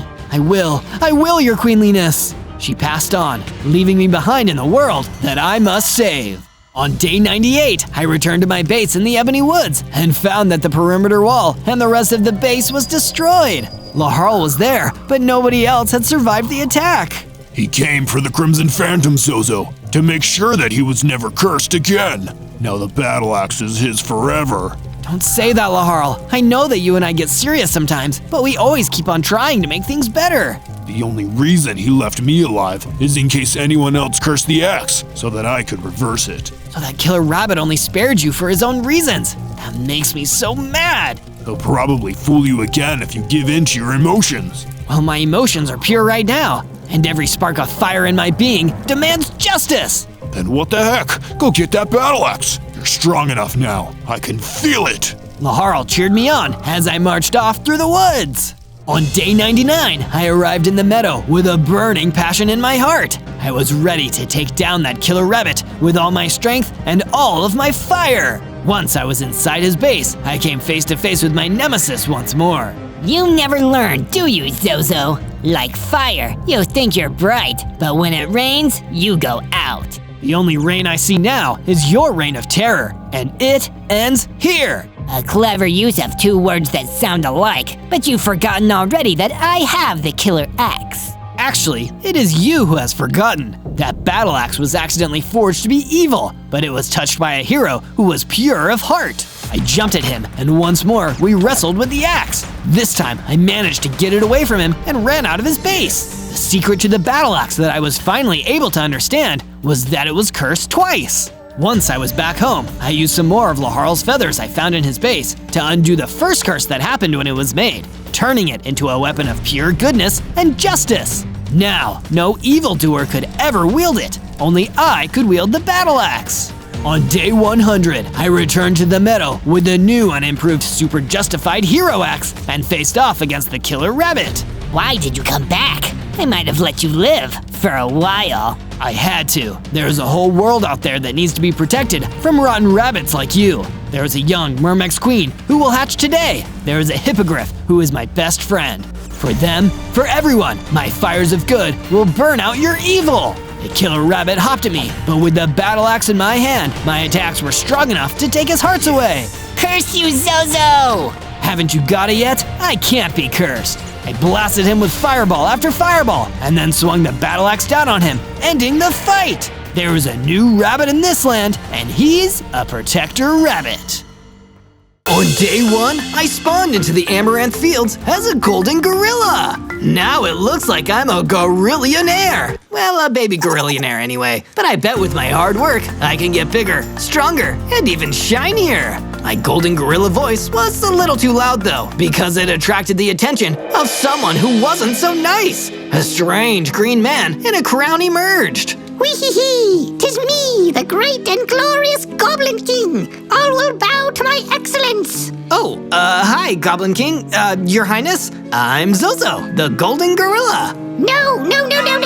This simply simply won't do. You're too shiny. Nobody should be shinier than my crown. I can't help how shiny I am, Your Highness, and I promise that I didn't mean to offend you. I don't care what you mean. I'm the Goblin King, and what I want, I get. And you're gonna be a lot less shiny once my fully sick boys have beaten you senseless and buried you beneath the earth. Suddenly, some ogres emerged and started stomping towards me. All I could do was run for my life and get out of there, but I could still hear the Goblin King's shrill voice behind me. You can run, but you can't hide. We'll never give up, Zozo. Never! I kept running until I couldn't hear him anymore. Guess I'm gonna need to topple the Goblin King if I want to get any peace around here.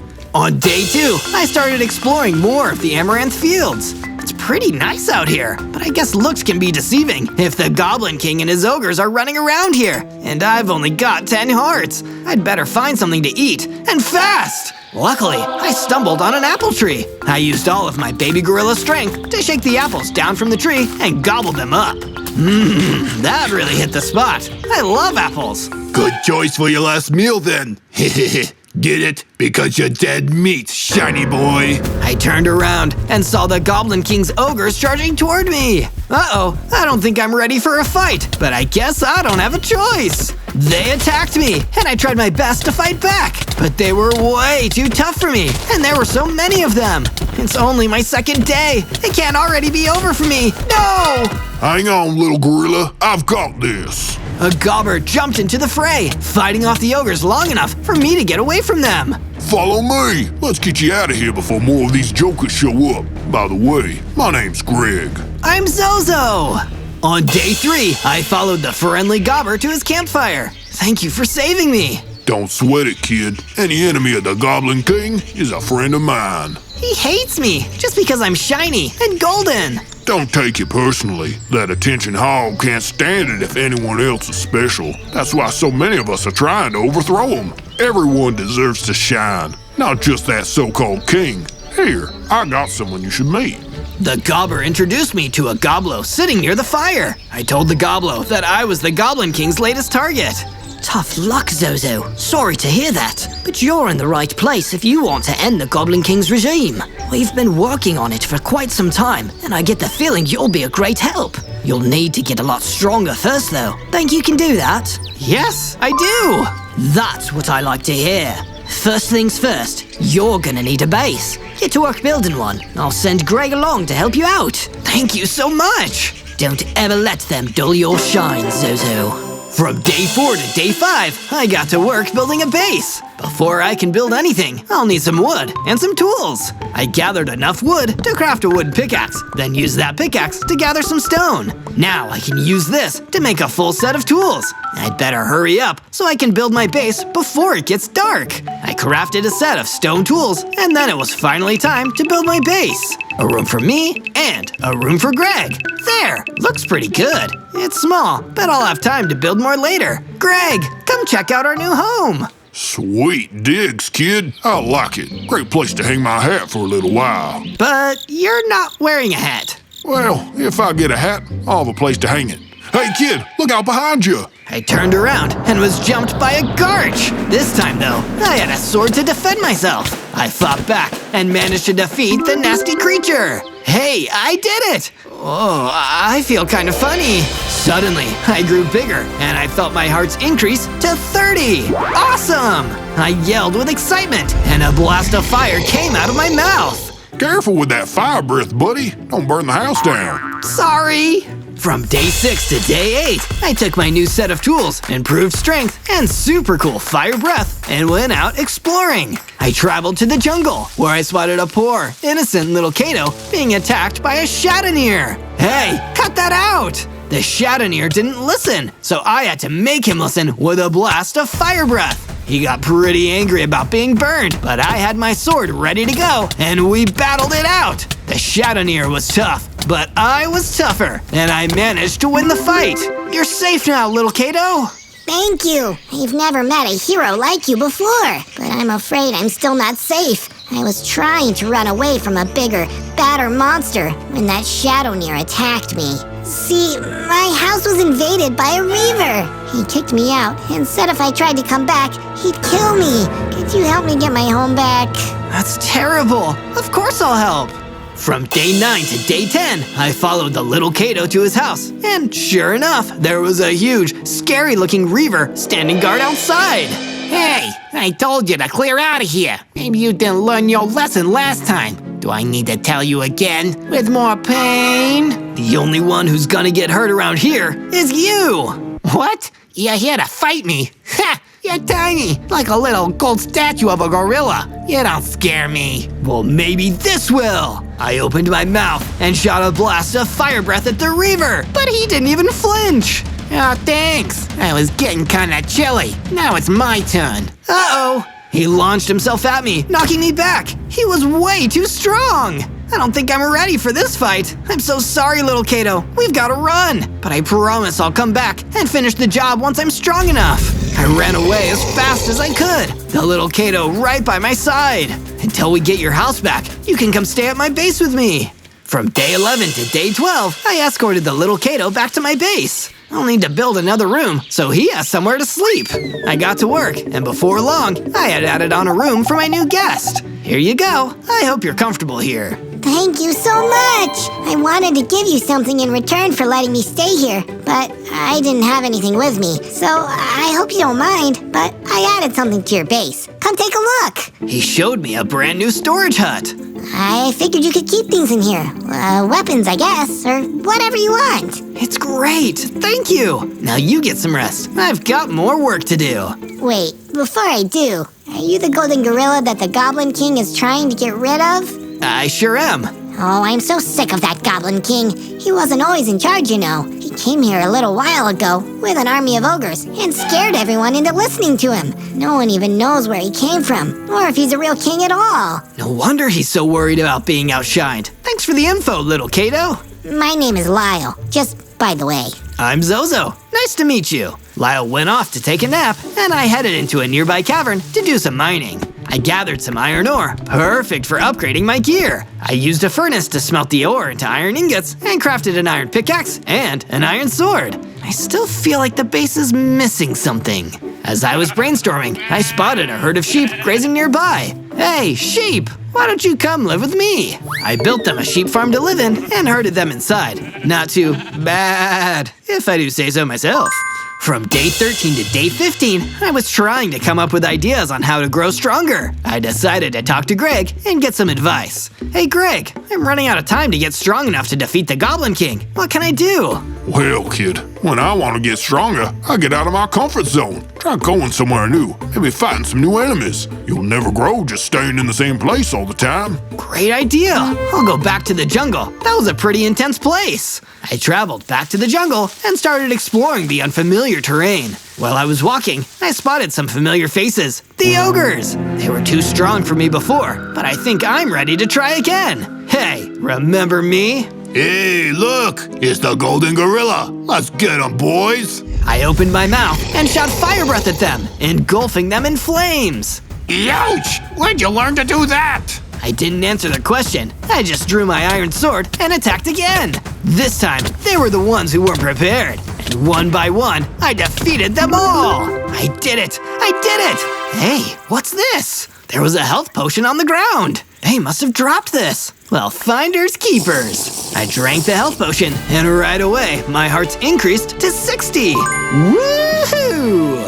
I was doing a victory dance when I accidentally shot a fireball. Hey, that's new. I'm on fire here.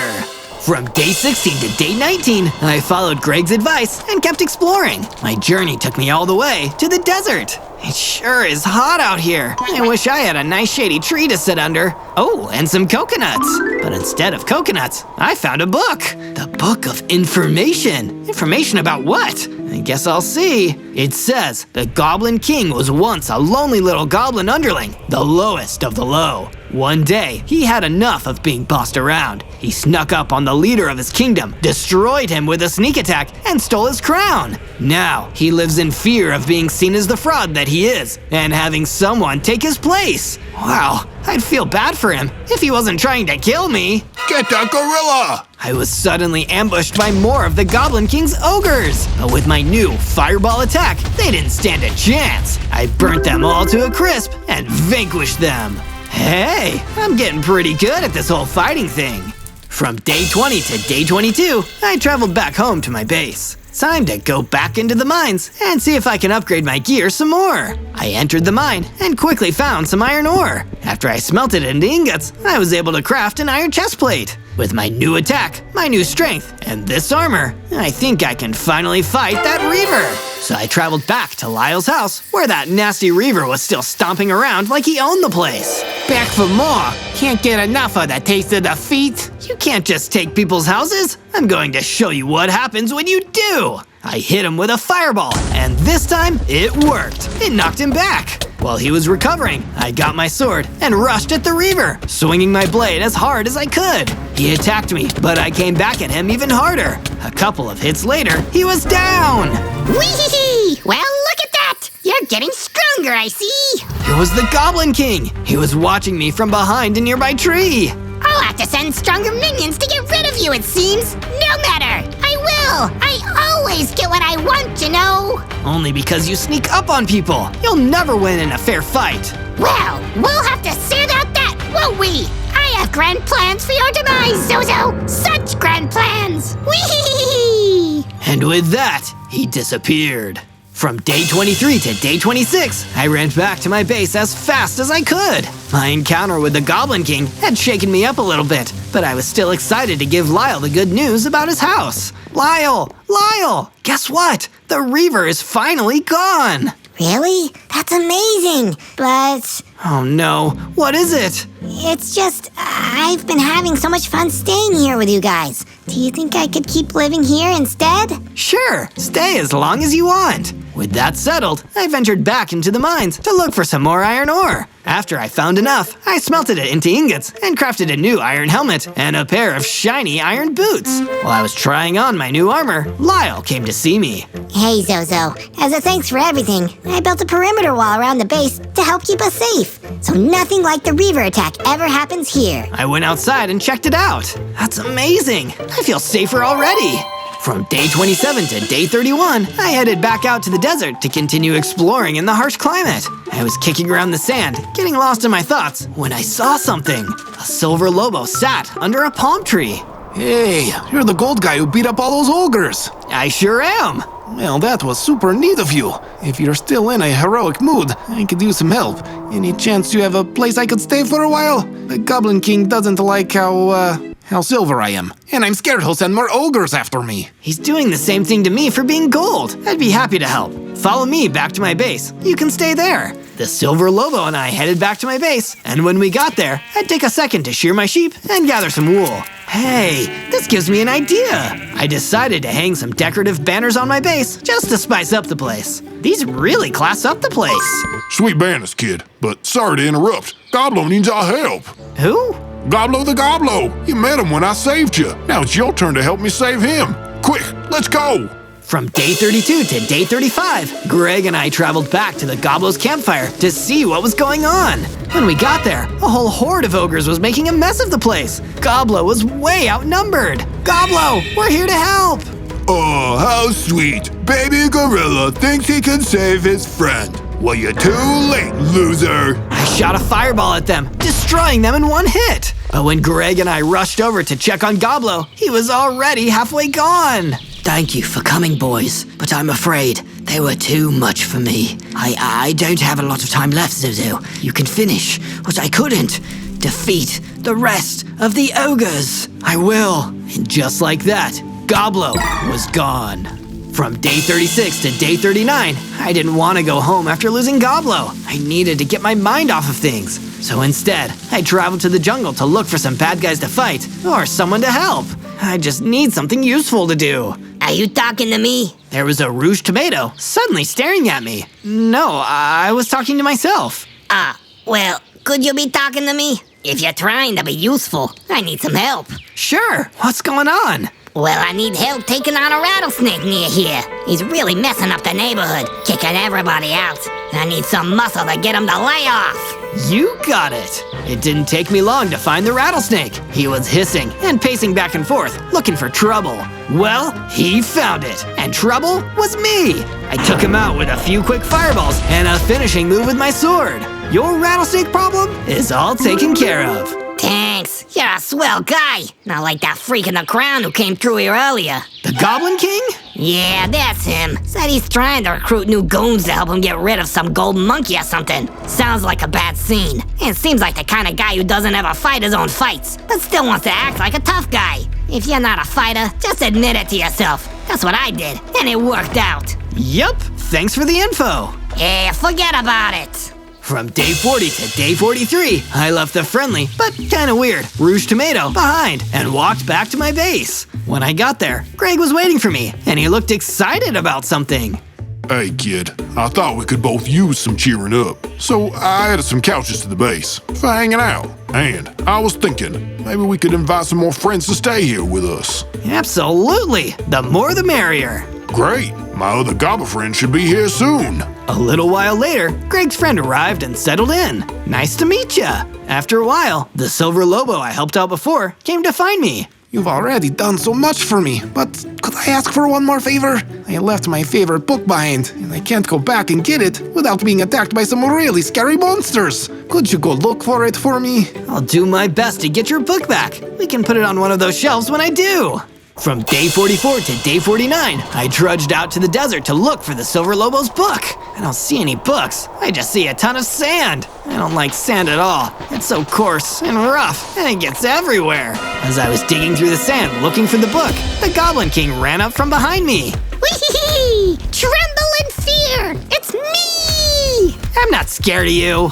Oh, but you should be! You think I'll only stop with your demise? No, silly Zozo! I'm going to get rid of everything shiny in this land! Every living thing that is silver, gold, diamond, that glitters and shimmers brightly! My crown will be the only shiny thing left, and then no one will doubt my authority as king! Or you could try being a kind and just ruler?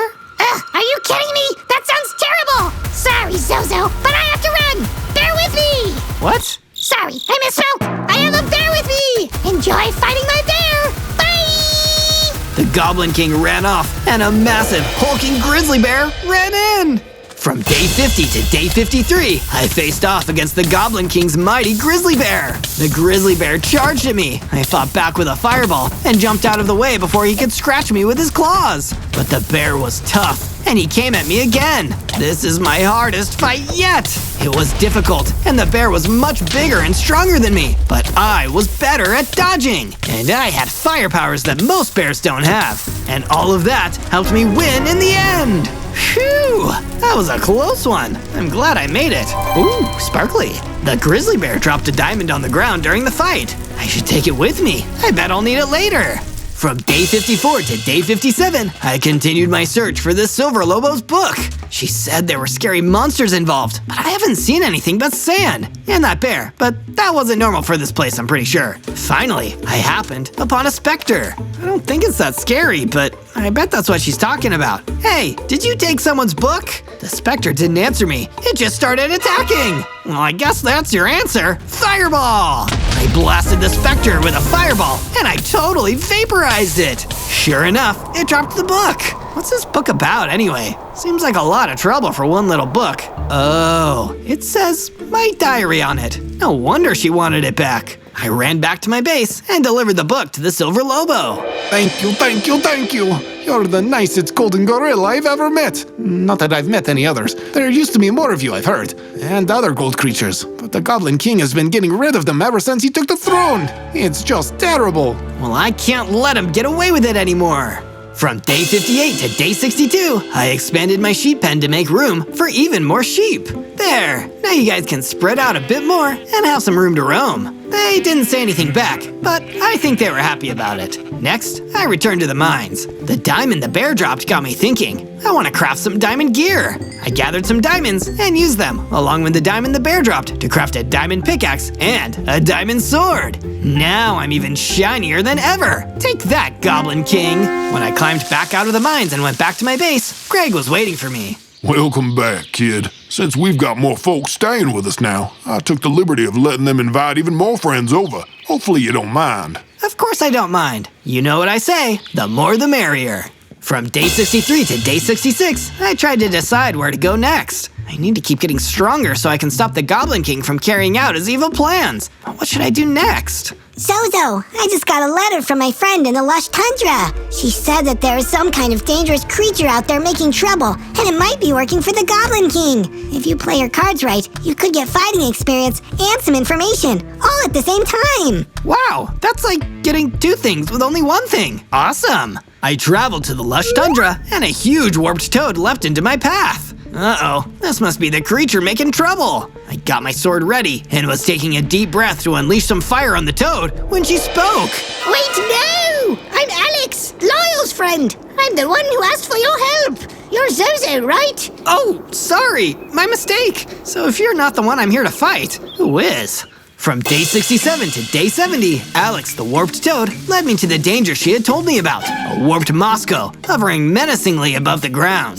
There it is! Think you can help?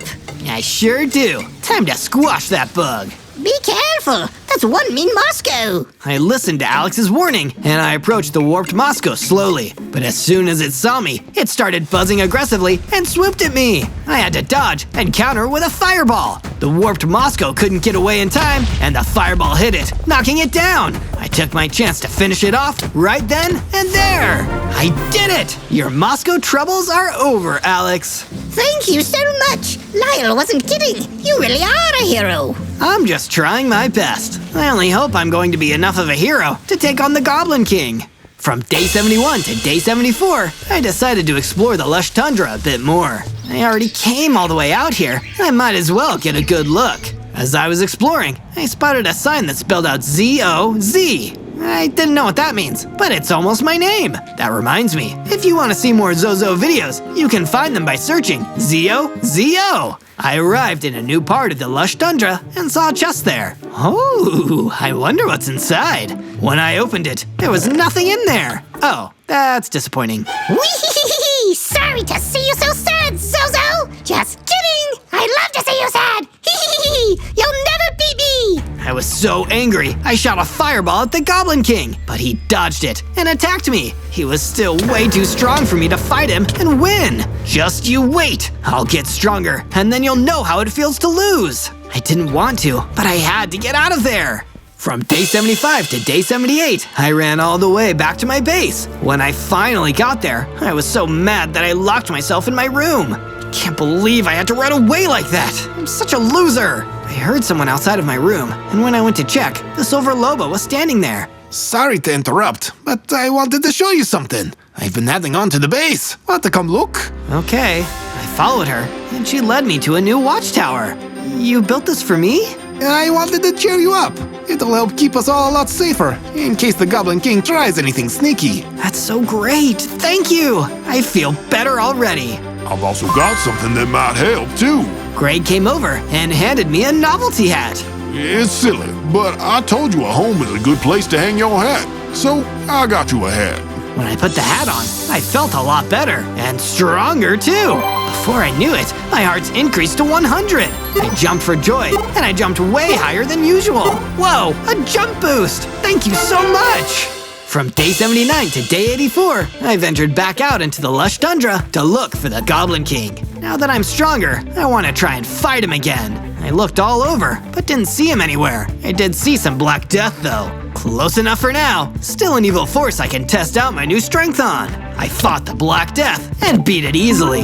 When I did, I was approached by a grateful rat. Ew, that was very impressive fighting. I couldn't help but notice your shiny diamond sword. Someone dropped this, and I picked it up to keep. But I think you should have it. Here! The rat gave me diamond leggings. This is perfect. From day 85 to day 89, I took my new diamond leggings and traveled back home to my base. When I got there, I was shocked to see Ogre stamping all over the place, tearing it down. No, get out of here! Oh no! Did you think we wouldn't find you? Smash, smash, smash, smash the whole place to bits! I shot a fireball at the ogres, and they ran off into the fields. Ah, no you don't. I chased after them as fast as I could. As I was pursuing the ogres, a rat jumped in front of me. Quickly, could you tell me the way to the lush tundra? My cousin lives there. I pointed him in the right direction. Thanks, you're a pal. With another good deed done, I continued my chase. From day 90 to day 94, I tracked the ogres all the way to a castle. This must be Goblin King's palace. I'd better not get too close. I'm sure he's got guards all over the place. I'll focus on these jokers for now. I decided to shoot a fireball at the guard at the castle entrance. That's what you get for messing with my home. Ouch! Get a boss! Is the Goblin King here? No, he won't dirty his hands fighting you, little gorilla. That's my job. A plague beast emerged and came running at me. He attacked me before I could do anything, and the blow knocked me back. Uh-oh, this guy is really strong. This won't be easy.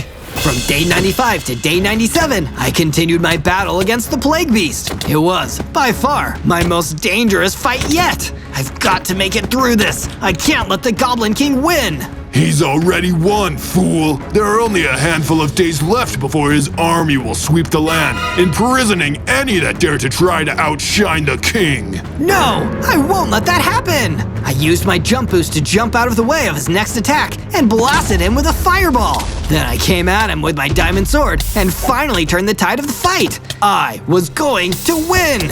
For my final attack, I jumped high and hit him where he least expected it. It seems I underestimated you. Perhaps you will win after all, if you can best the Goblin King himself in a one-on-one fight, that is.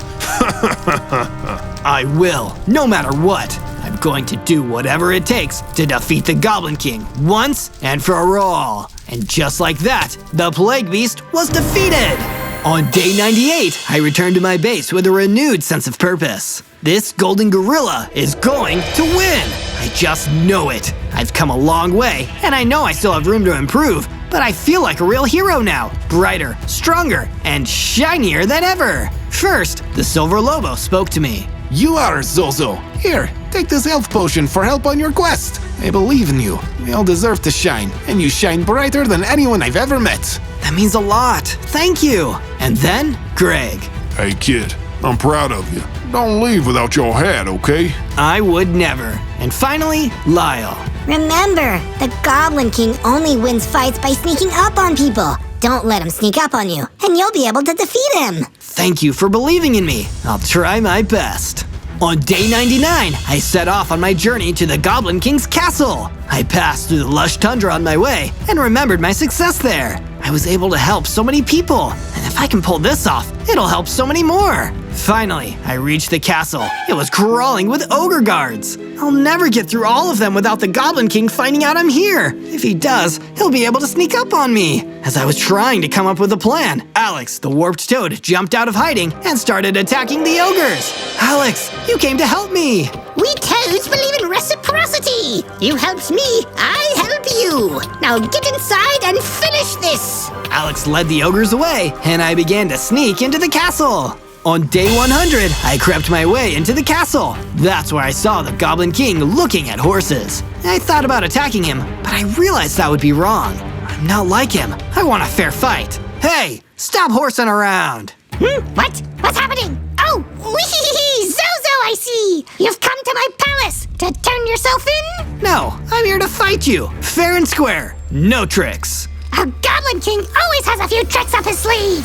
Suddenly, he turned invisible, and I lost sight of him. Uh-oh, he's somewhere in here, trying to sneak up on me. I listened carefully, and when I heard him moving, I used my jump boost to jump out of the way of his ambush. Ha! Gotcha! I spotted him and launched a fireball at him. It hit! Ow, ow, ow! No! You're not supposed to be so good at this! I'm supposed to win! I always win! Not anymore! I attacked with my sword next. He fought back, but I was stronger than him.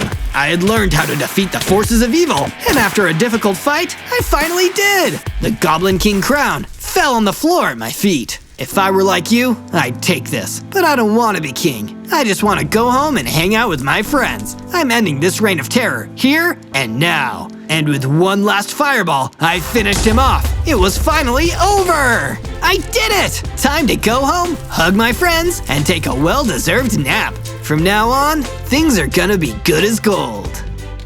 On day 1, I spawned into the stony peaks as an awesome elemental spider! 10 hearts. That isn't too bad. Still, I could probably afford to be a lot stronger. I started to crawl around on my 8 elemental legs. It was in the middle of the night, with the moon shining up above. I couldn't help but feel like something spooky was about to happen. And then, in the cold of the moonlight, a huge, scary werewolf jumped out. Ooh, hello there, little one. You look lost. Come with me. I can help you find your way.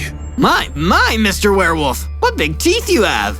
Yes, little spider. All the better to eat you with. He came charging towards me, and in a panic, I used one of my inherent spider powers, putting down as many cobwebs as I could. Lucky for me, the web slowed the werewolf down, buying me some time. That's a dirty trick. Come back here. No way! I ran away as fast as I could, crawling through the stony peaks and trying to escape. But during my daring escape, I was ambushed by some vicious worgons. Not so fast, Spider. We want to play. But I didn't want to play, so I did all I could to escape and find a place to hide for the night. I waited for hours for morning to come, but it never did. The night just went on and on. Something's really wrong here. On day 2, or at least after time for a whole day had passed, I noticed that the eternal night had continued, and a big bright moon still hung up in the sky. This is so weird. Why isn't it ever daytime around here? It just doesn't make sense. But I couldn't afford to sit around and hide. My elemental spider stomach was grumbling. I started skittering around and searching for something to eat, until I happened upon an apple tree full of rich, juicy apples. Ooh, don't mind if I do. I climbed the tree to get the apples, ate them, and then gathered some wood to make a wooden pickaxe. I mined some stone with it and used that stone to make a stone pickaxe and stone sword. If I'm gonna be trapped in a nightmarish eternal night, I might as well at least have a roof over my head. I mined enough stone from the stony peaks to start building myself a basic little spider nest. 1 room, a bed, and a few lanterns to offset the scary darkness. Yet ever so spooky, there's no place like home. And while I was admiring my work, I got interrupted by another worgen running in to attack me. Tasty spider. I'll eat you alive. Eat this instead. I lashed out with my sword, striking brave and true until the worgen was defeated. In that moment, I knew that I could stand up for myself. On day 3, I left my base in the stony peaks to hang around the sunflower plains. It was still in the middle of the deep, dark night. Maybe I can find some interesting materials for my gear or my base around here. Instead, I felt a sudden cold gust of air blowing across the plains. A terrifying presence had entered the space. I looked up and saw a big, frightening Solnir galloping towards me. You should not be here, little spider. This is a dark and terrible place. If you're not careful, you could get hurt. I knew he wasn't warning me, he was threatening me, and he looked way too tough for me to take him on, so all I could do was run. I fled across the plains as fast as I could, with the Solnir hot on my heels. He was catching up to me. All I could do was use my special move, dropping more cobwebs to slow him down.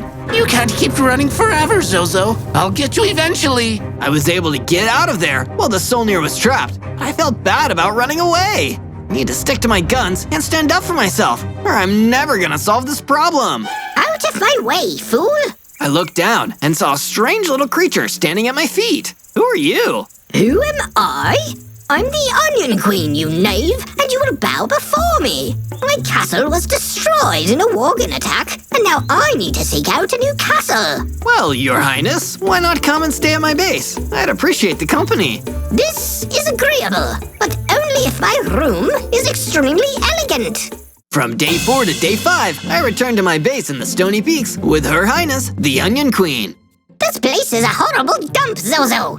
Not at all befitting of my regal nature, but it will have to do. Thanks for compromising for me, Your Highness, I guess. I set to work mining more stone until soon I'd excavated enough to make a new room where the Onion Queen could stay. I did my best to make it an elegant royal suite, but my resources were pretty limited at this stage. I won't lie to you, Zozo. It's utterly hideous. But it will have to do. Thank you for the effort you put in. I left the base again to mine some more stone, but while I was out there, I was attacked by another gang of Worgans. You guys just won't give up, will you? It's nighttime all the time out here. Don't you Worgans ever sleep? They didn't reply. Instead, they ran in and attacked me, and I fought them back with my stone sword. When I'd finally defeated the nasty little gang, I noticed that one of them had dropped an interesting piece of loot. Wait, is that a battle axe? Don't they freeze any mobs I hit for 10 seconds? That'd be super useful later. From day 6 to day 8, I was back in the Stony Peaks looking for a decent mining cavern where I could upgrade all my weapons and tools. Some iron would change everything, but it's so hard to hunt some down when it's so dark all the time. Can't find your iron, eh? How about I help you out with an iron fist? I turned with terror and saw the giant werewolf standing right in front of me. He somehow looked even bigger and scarier now. You nasty little trickster. I bet you thought you were real smart using that trick with the spider webs. But with these new weapons, I won't even need to run to get you. That's when I noticed that the werewolf was carrying a stack of javelins. If he was good with them, I was in real trouble. Let's just talk, wolf to spider. I want some answers, werewolf. Can't you tell me why it's so dark all the time? Did you do this? I don't owe you any answers. All I owe you is a javelin to the face. Get running, Spider-Man. I started running away as the werewolf chased, throwing his javelins at me as I tried to flee. I managed to dodge most of them, but when one of them hit me, I lost most of my hearts. Oh no, oh no, no, no, no, no, no!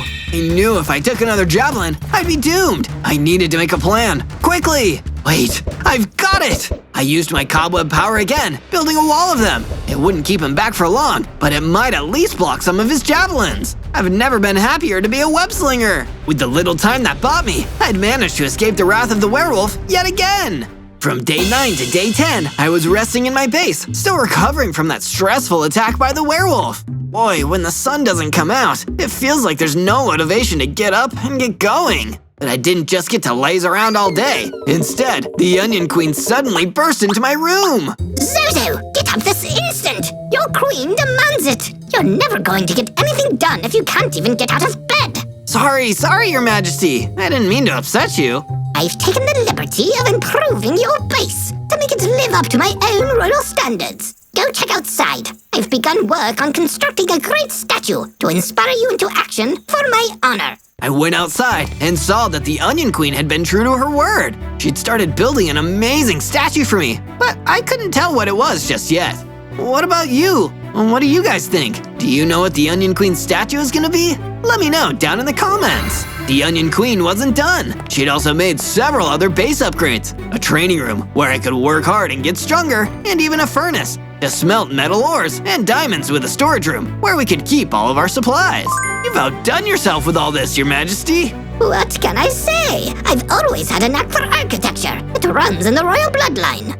From day 11 to day 12, I was laying in bed in a state of uneasy sleep. The fact that night and day were no longer different made it really difficult to decide when I should go to bed. While I was sleeping, I dreamed of daylight on the Stony Peaks. I dreamed of the bright sun up in the air. And strangely, I dreamed of a lone villager walking through the peaks. The villager wasn't strong, and nobody took him seriously. What most people didn't know was that he had a powerful secret. Every full moon, he'd turn into a powerful werewolf. A werewolf that everyone fears and respects. But the problem was that the villager could only access this power under the full moon. He wanted to be a werewolf all the time, so he sought out an ancient and powerful spellbook. With the spellbook, he ushered in an eternal night and an eternal full moon. That way, he could always be the werewolf and always be the most powerful person out there. I woke up in a cold, elemental spider sweat. I knew everything now, and I knew that if I wanted the sun to rise again, I needed to defeat the werewolf once and for all. From day 13 to day 15, now knowing what I needed to do, I realized that I needed to get stronger if I wanted to defeat the werewolf and return sunlight to the overworld. If I'm going to be strong, I need to not be afraid. I need to take on even the most challenging enemies. That's why I returned to the Sunflower Plains that the sun hadn't touched in a long time to take on the Solnir. So, you return to me, little spider. Are you ready to leave this cold, dark world? No, Solnir, I'm just getting started. Come at me. And he did. The Solnir galloped in, but he didn't know that I had my battle axe ready. With one strike, he was frozen in place, and I pulled out my stone sword to finish him off. With the Solnir destroyed, I had enough XP to level up and get stronger. I had 30 hearts, and my first elemental power, Ice Blast! This is awesome! This new power will catch that evil werewolf by surprise! From day 16 to day 19, with my new power and confidence, I knew that I needed to get myself some new equipment too. After all that searching around the stony peaks, I finally found a mining cavern that looked like it might have a rich vein of iron inside. Time to get mining! I descended into the mining cavern until I found the iron I was looking for. After hacking through the blocks with my stone pickaxe, I collected up the iron ore and started to leave. But on the way out, I was cornered by a big, scary hellhound. Nice doggy. Lucky for me, I had my new power. I blasted the hellhound with my ice blast, freezing it in place. I didn't want to hurt him, so I just snuck out as quickly as I could while he was still frozen. Not long after, I made it back to my base, where I used the furnace that the Onion Queen built me to smelt the iron into ingots, and made myself some new tools, an iron pickaxe and an iron sword. Nothing's gonna stop me now! From day 20 to day 22, I got another rude awakening from the Onion Queen. Okay, I'll get up. Just give me 5 more minutes, Your Majesty. No time, Zozo! That ghastly werewolf! He's here, at the future Onion Queen Palace! What? Oh no! With no time to waste, I skittered out of my room on my 8 elemental legs and met the terrifying werewolf standing right there! You, little spider, are one of the biggest cowards I've ever met. Every time we battle, you use your little cobwebs to escape.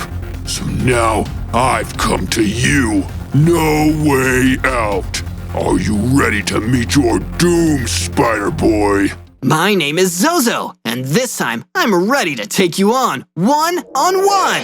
The battle began, using my iron sword and my battle axe against him. He was incredibly strong and equally fast, but I didn't give up. And when I hit him with an ice blast, he stopped dead. What is this magic? You couldn't do that before. Because I'm getting stronger, werewolf. And soon, I'll be so strong that you can't defeat me. Don't count your elemental spider eggs before they hatch, Zozo. I will return. With that, the werewolf ran off into the eternal night. And for the first time, I truly believed that I could defeat him once and for all. From day 23 to day 26, I was, once again, woken up after my intense battle by the Onion Queen. How many times, Zozo? Sorry. Fighting the werewolf was tiring work. Well, you won't last very long as my royal protectorate if you get hit by one of his javelins, will you? Here, while you were sleeping, I made these. The Onion Queen handed me a pair of Outback leggings. These should make you more agile and allow you to dodge out of the path of oncoming projectiles. Plus, you need a uniform if you're going to represent my royal name out there.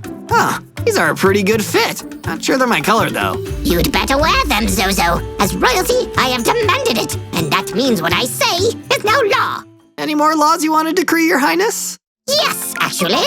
I hereby declare that everyone should search ZOZO to find more videos to watch. I had no idea what any of that meant, but it sounded important, so I'd do it if I were you. From day 27 to day 31, the Onion Queen seemed pretty agitated about something, and not wanting to get on her bad side, I figured I should ask her. Everything going okay, Your Highness? No, not at all. Everything is positively horrid. Positively? Isn't that good? No! Just look at my statue! I took a look, and the Onion Queen had really been making a lot of progress with building her new monument. It looks okay to me. Of course you'd think that. To the untrained eye, maybe. But there's no white concrete. How can I possibly have a statue celebrating my regality without any white concrete? Okay. Well, what if I go and find some white concrete that you can use to add to the statue? Well, it's about time you made yourself useful. Off you go. There should be some in the Twilight Valley. So, off I went to search the Twilight Valley. It didn't take me long to find some white concrete, which made me wonder what all the fuss was about. Then, I noticed a gang of Worgans in my way. That explains that, I guess. I leapt into action and delivered a few battle axe attacks to freeze the Worgans in place, then shattered them to frozen pieces with my sword. With all of them defeated, I was able to retrieve plenty of white concrete and returned it to the Onion Queen to add to her vanity project. Statue. This will do for now, but you'd better head back to the Twilight Valley to get more. Your queen demands it. From day 32 to day 35, I did as the Onion Queen asked me, or rather, told me, and went off to find more white concrete in the Twilight Valley. I didn't come across much more though, just a few extra organs to take out for the XP. Suddenly, I heard a call for help from nearby. Excuse me, I could use some help here if it's no trouble, that is. Sure thing, at least you're polite about it. I'm Zozo, what do you need? Oh, thank you. Well, I'm Little Kato, and well, my friend hasn't come back for a while. I'm worried he might have been kidnapped. That's awful. Don't worry, Kato. I'll do my best to track him down. You just point me towards where you last saw him. From day 36 to day 39, I followed Little Kato's directions until I came across a mini base hidden in the Twilight Valley. I made my way through the main entrance without any problems. Sure enough, there was Kato's friend, being held inside a cage, although I hadn't expected him to be a tomato.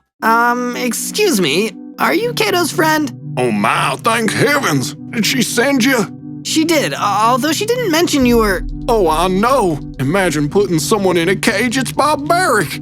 I'm Roland the Rogue Tomato. I'd ask your name, but we'll have to dispense with the pleasantries until you've got me out of here. Quickly, before he gets back. He's been threatening to chop me up and put me in a salad. It's ghastly. Sure, I'll get on it. Who captured you anyway? That'd be me. What do you think you're doing with my lunch? I turned around to find myself face to face with a terrifying Reaver. He seemed pretty mad to find me trying to rescue Roland, so I acted fast. I used my webs to create a defensive barrier around the Rogue Tomato's cage, then got ready to fend off the deadly Reaver.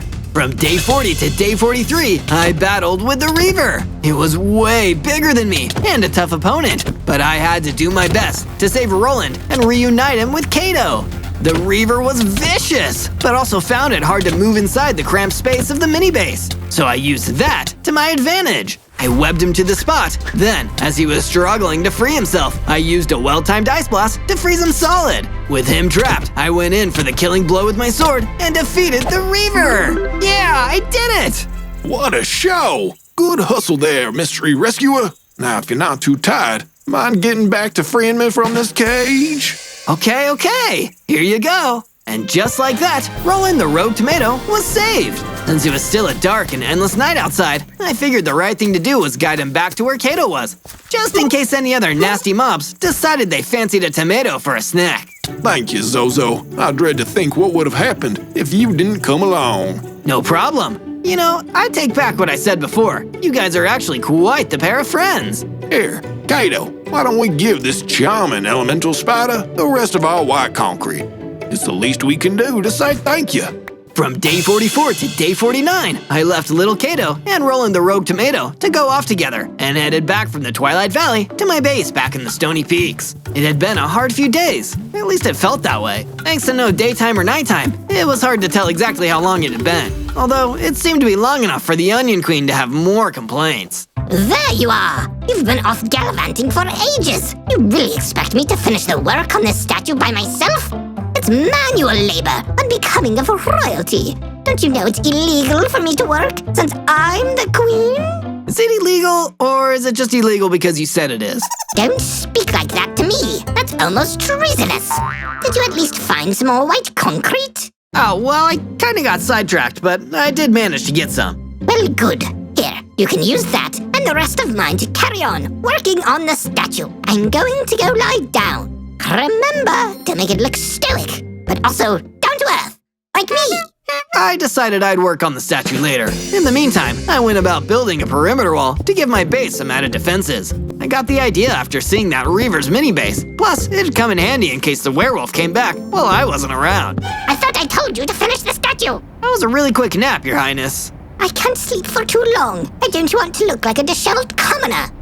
Anyway, while you've been so preoccupied with less important things, I took it upon myself to work more on my resplendent statue. Well, that's really something. I just hope no mobs spot it from a distance and decide to come pay us a visit. Well, that's for you to handle. I'm queen. I shouldn't have to fight. From day 50 to day 53, I was recuperating at my base when suddenly a javelin came flying towards me. Thanks to my Outback leggings, I was able to hop right out of the way without injury as it hurtled past and missed me. It was the werewolf who had thrown it. He had come back to the base, this time with an army of his vile worgans. Did you think I was done with you? Oh no, now here comes the wolf to flush the spider out. Worgans, attack! The worgans charged at the base, clambering their way over the perimeter wall. I launched a few ice blasts from inside, trying to freeze them as they got closer. The werewolf stormed the base and kidnapped the Onion Queen. I was still fighting off the worgans inside the base when the werewolf escaped with the Onion Queen. The one upside was I was fighting his minions off a lot easier now and cut through enough of them to level up. I now had a whopping 50 hearts. And even better, watching the worgans invade my base had helped teach me a new elemental spider ability. Now I could climb walls. From day 54 to day 57, I decided to work on repairing the base and fixing some of the damage left behind by those pesky worgans. Even I had to admit, the place felt too quiet without the Onion Queen. Sure, she was pretty bossy, but I suppose she couldn't help it. She was used to having servants and people to do whatever she wanted all the time. I knew that werewolf wouldn't harm her until he got me, so I still had time to mount a rescue. With the repairs all done, I decided to head back to the Twilight Valley and reach out to my other friends. Little Kato was happy to see me. Oh, I'm real sorry about what happened at your base, Zozo. Thanks, Kato. I don't suppose you saw what direction the werewolf took the Onion Queen in? I would have gone back to the Zelkova Forest. That's where the werewolf's lair is. But you really don't look like you're ready to take on that nasty wolf just yet. What do you think I should do next then? Maybe go and make yourself some new equipment first. I mean, only if you want to. I know there's a cave near here with lots of shiny stones in it. Maybe start there. Shiny stones? You mean diamonds? Now that sounds like a good idea. Thanks, Kato. From day 58 to day 62, I took little Kato's advice and headed off to mine for some diamonds. My trusty iron sword and pickaxe had served me well up until now. But if I was going to stand a chance at defeating the werewolf and restoring daylight and save the Onion Queen on top of that, then I'd need some much stronger gear. Venturing deeper into the mining cavern, I quickly spotted the glint of some shiny diamonds and wasted no time prying them out of the cave stone walls. Just as I gathered up my newfound diamonds, it seemed that something was stirring underground. A dangerous high reaver appeared, and I climbed up a nearby wall just in time to dodge his attack. I leapt down from my vantage point and gave my old iron sword one last use to take down the High Reaver. Once that was done, I used my newly mined diamonds to make myself some shiny new gear. I had enough to forge a diamond sword and a matching pickaxe to make fighting and gathering resources much easier. I was a step closer to restoring daylight in the overworld. From day 63 to day 66, I made my way back to my base. Even though I had come a long way, I was still feeling uncertain. I knew that if what Kato had said was true, then I was still underprepared to face the werewolf again. In the endless nighttime he had created, he would be far more powerful, and it seemed no amount of new diamond weapons could change that. But as I returned home, I was greeted by the sight of the Onion Queen statue. It stood, unfinished, and part of me thought it would be right to finish it. But I changed my mind. No, she should be here to see it completed. Although she bossed me around, we were still friends, and I had to get her back.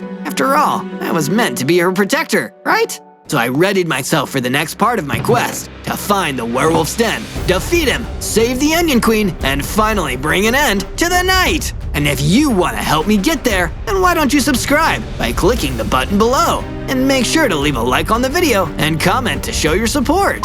From day 67 to day 70, I headed towards the creepy Zelkova Forest. If Kato was right, this was where I'd find the werewolf's hideout. My plan was to do what I had done when I went to rescue Roland, find some way to get inside and find where my friend the Onion Queen was being held. Then, if I could manage it, I would break her out and get her back to safety and worry about settling the score with the werewolf later. As I approached the fortress, a pretty nasty welcome party was patrolling the area nearby. Worgans! I blasted 3 with an ice blast, holding them in place while my new diamond sword took down the others in one hit each. Then, before the frozen Worgans had a chance to defrost, I slashed the blade their way and shattered them. I figured out quickly that there must have been so many of them here guarding a way into the werewolf's den. And sure enough, after I looked around, I found a button that opened up the entrance into a tunnel. This was my way in. From day 71 to day 74, I traveled through the long, dark hallway into the fortress. In fact, since there was torches on the wall, the dark down here wasn't so bad. It was actually easier to see my way around than outside in the endless night. I made my way into the werewolf's base and began searching around. I managed to stay hidden in the werewolf's den, mainly by climbing up the walls and avoiding the eyeline of the worgons that were patrolling the fortress's corridors. However, in the first room I searched, I stumbled across a Solnir. How did you get in, intruder? I came in True Dirt Tunnel. Just for that joke, I'm trampling you myself instead of bringing you to the werewolf.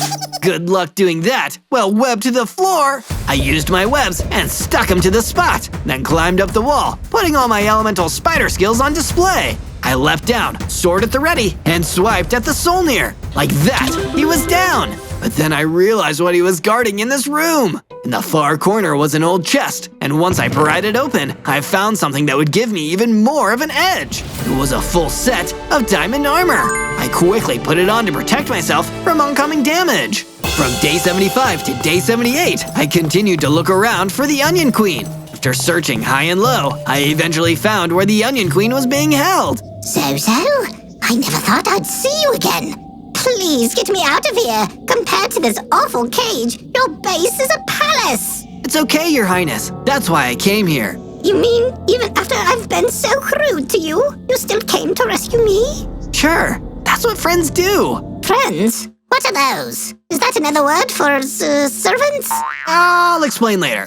With a few swings of my sword, I broke the cage wide open, and the Onion Queen was free. She ran off, and before I could join her, a certain sinister someone jumped out in front of me. Not so fast. You thought it would be that easy? I knew you'd come and get the queen. In fact, I was counting on it. Now you've saved me the trouble of bringing you here myself. The werewolf! It was a trap! I leapt into battle and swiped at him with my sword, catching him by surprise with a flurry of attacks. He was still too tough for me to fully defeat, but I had to try. With a few more well-timed hits, I was able to weaken the wolf enough for me to flee and head back out through the tunnel to safety. From day 79 to day 84, although I was heading back to base, the werewolf wasn't taking our escape well. That pesky elemental spider thinks he can scuttle into my home and steal from my larder. Not on my watch. The werewolf went to find the book of spells he owned, the same one he had used as a villager to stop the sun from rising and keep the overworld trapped in endless nighttime. Here's the incantation. He began casting another magic spell. Outside in the sky, the glow of the moonlight got brighter. He grew into an even bigger, scarier werewolf than he was before. Yes! With more moonlight, my strength will increase, and there won't be anything that Zozo can do to stop me. No elemental spider can stop the power of the moon! From day 85 to day 89, I finally made it back to the Stony Peaks in one piece with the Onion Queen behind me. I think I've nearly got it. So friends are other people who you... what do you do with them again? You can talk to them, hang out and share interests. If you're in trouble and can't get yourself out, then you can call on a friend to help. Some friends even give each other gifts. Are we friends, Zozo? Sure, I mean, as long as you want to be. I would like that. Here, have this. I was taught this spell when I took the throne, but I have no way to harness it. I'm not attuned with the elements, but you're an elemental spider. The Onion Queen cast her magic my way and gave me a new upgrade, a fire aspect enchantment. Just give me a moment, Zozo. I should go and do something. After a little while, I figured out that the Onion Queen had wanted to finish her statue. And pretty soon, she told me it was finished. But what I hadn't been expecting was for her to make it into a giant spider web. I felt really appreciated. There's something you should know. When I was captured, the werewolf spoke of a book of spells he has, and how he can increase his power with the moonlight. If you get that book, you might be able to bring daylight back. But with the moon this bright, you need to be stronger. Well, I've been trying my best. Maybe since he's using magic, I should use some of my own to stop him. I agree. I think it's time for me to stop clinging to my royal title and do something that can actually change things for the better. I'm going to help you. From day 90 to day 94, I set out toward the old mini base in the Twilight Valley. The Onion Queen had sent me there to see if there was any magical supplies we could steal from the werewolf's minions. I ran into another group of worgans, and they went down after a short fight. I was really getting good at this, and with my new fire aspect enchantment, it was easier than ever to take these nasty critters down. Their boss would be another story, though. I searched around the mini base and found another chest. Perfect! I wonder what's inside. I opened it up and was delighted to find a potion of power. This would be perfect to give me a boost of strength to help me take down the werewolf. I'd still need some more help in order to beat him. And that's when I remembered what I taught the Onion Queen. From day 95 to day 97, I went back to my base, and to my luck, the exact person I was hoping to see was right there waiting for me. Zozo, you're back. Hey there, Kato. How's Roland doing? He's fine. Well, not exactly. He got it in his head that the werewolf wants to eat him. Well, let's see what we can do about stopping that from happening. I actually came here to give you a gift. It's not much, but I wanted to say thank you for saving my rogue tomato friend and trying your best against the werewolf. Oh, you didn't have to get me a gift. Actually, where is it? Oh, it's in my brain. I'm going to show you how to make netherite armor. It'll be strong enough that the werewolf will never bite through. So, for the next few days, Kato and I worked on building my new armor. And sure enough, by the time we were done, I had the toughest, most pristine full set of netherite armor anyone had ever seen.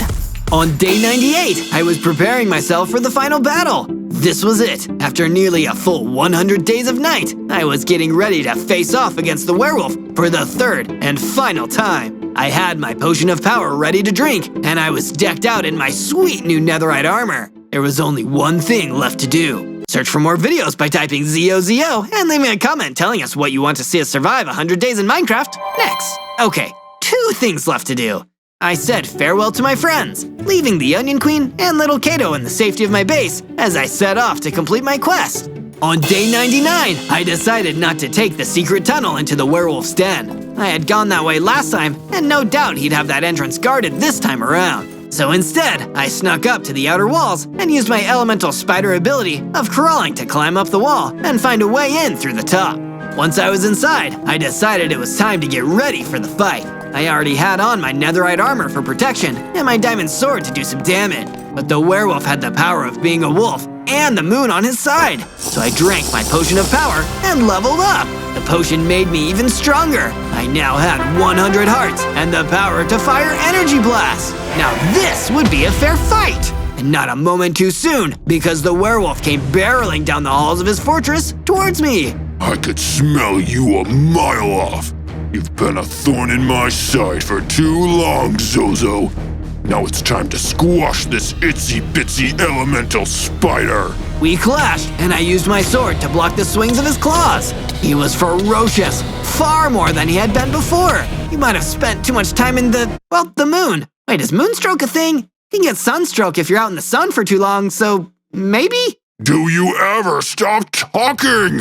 While the werewolf was agitated and distracted, I surprised him with a sudden energy blast. It sent him staggering backwards. I ran at him with my diamond sword drawn. We clashed swords again. He really was stronger, but so was I. I ducked out of the path of his claws and used all my tricks against him. I froze him to the spot, then swung my sword before he quickly broke free from the ice.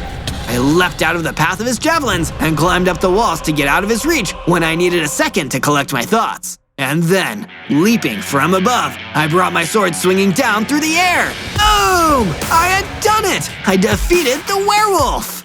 On day 100, I gathered up the spellbook from the werewolf's lair and made my way back to the base with a spring in my step.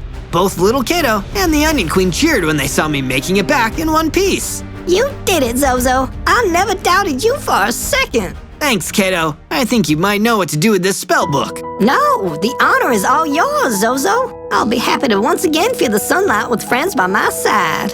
I flipped through the pages and found the right spell. And once I recited the magic words, the sky was filled with bright sunlight. Daytime had been restored, and the overworld was back to normal. All thanks to your friendly neighborhood elemental spider.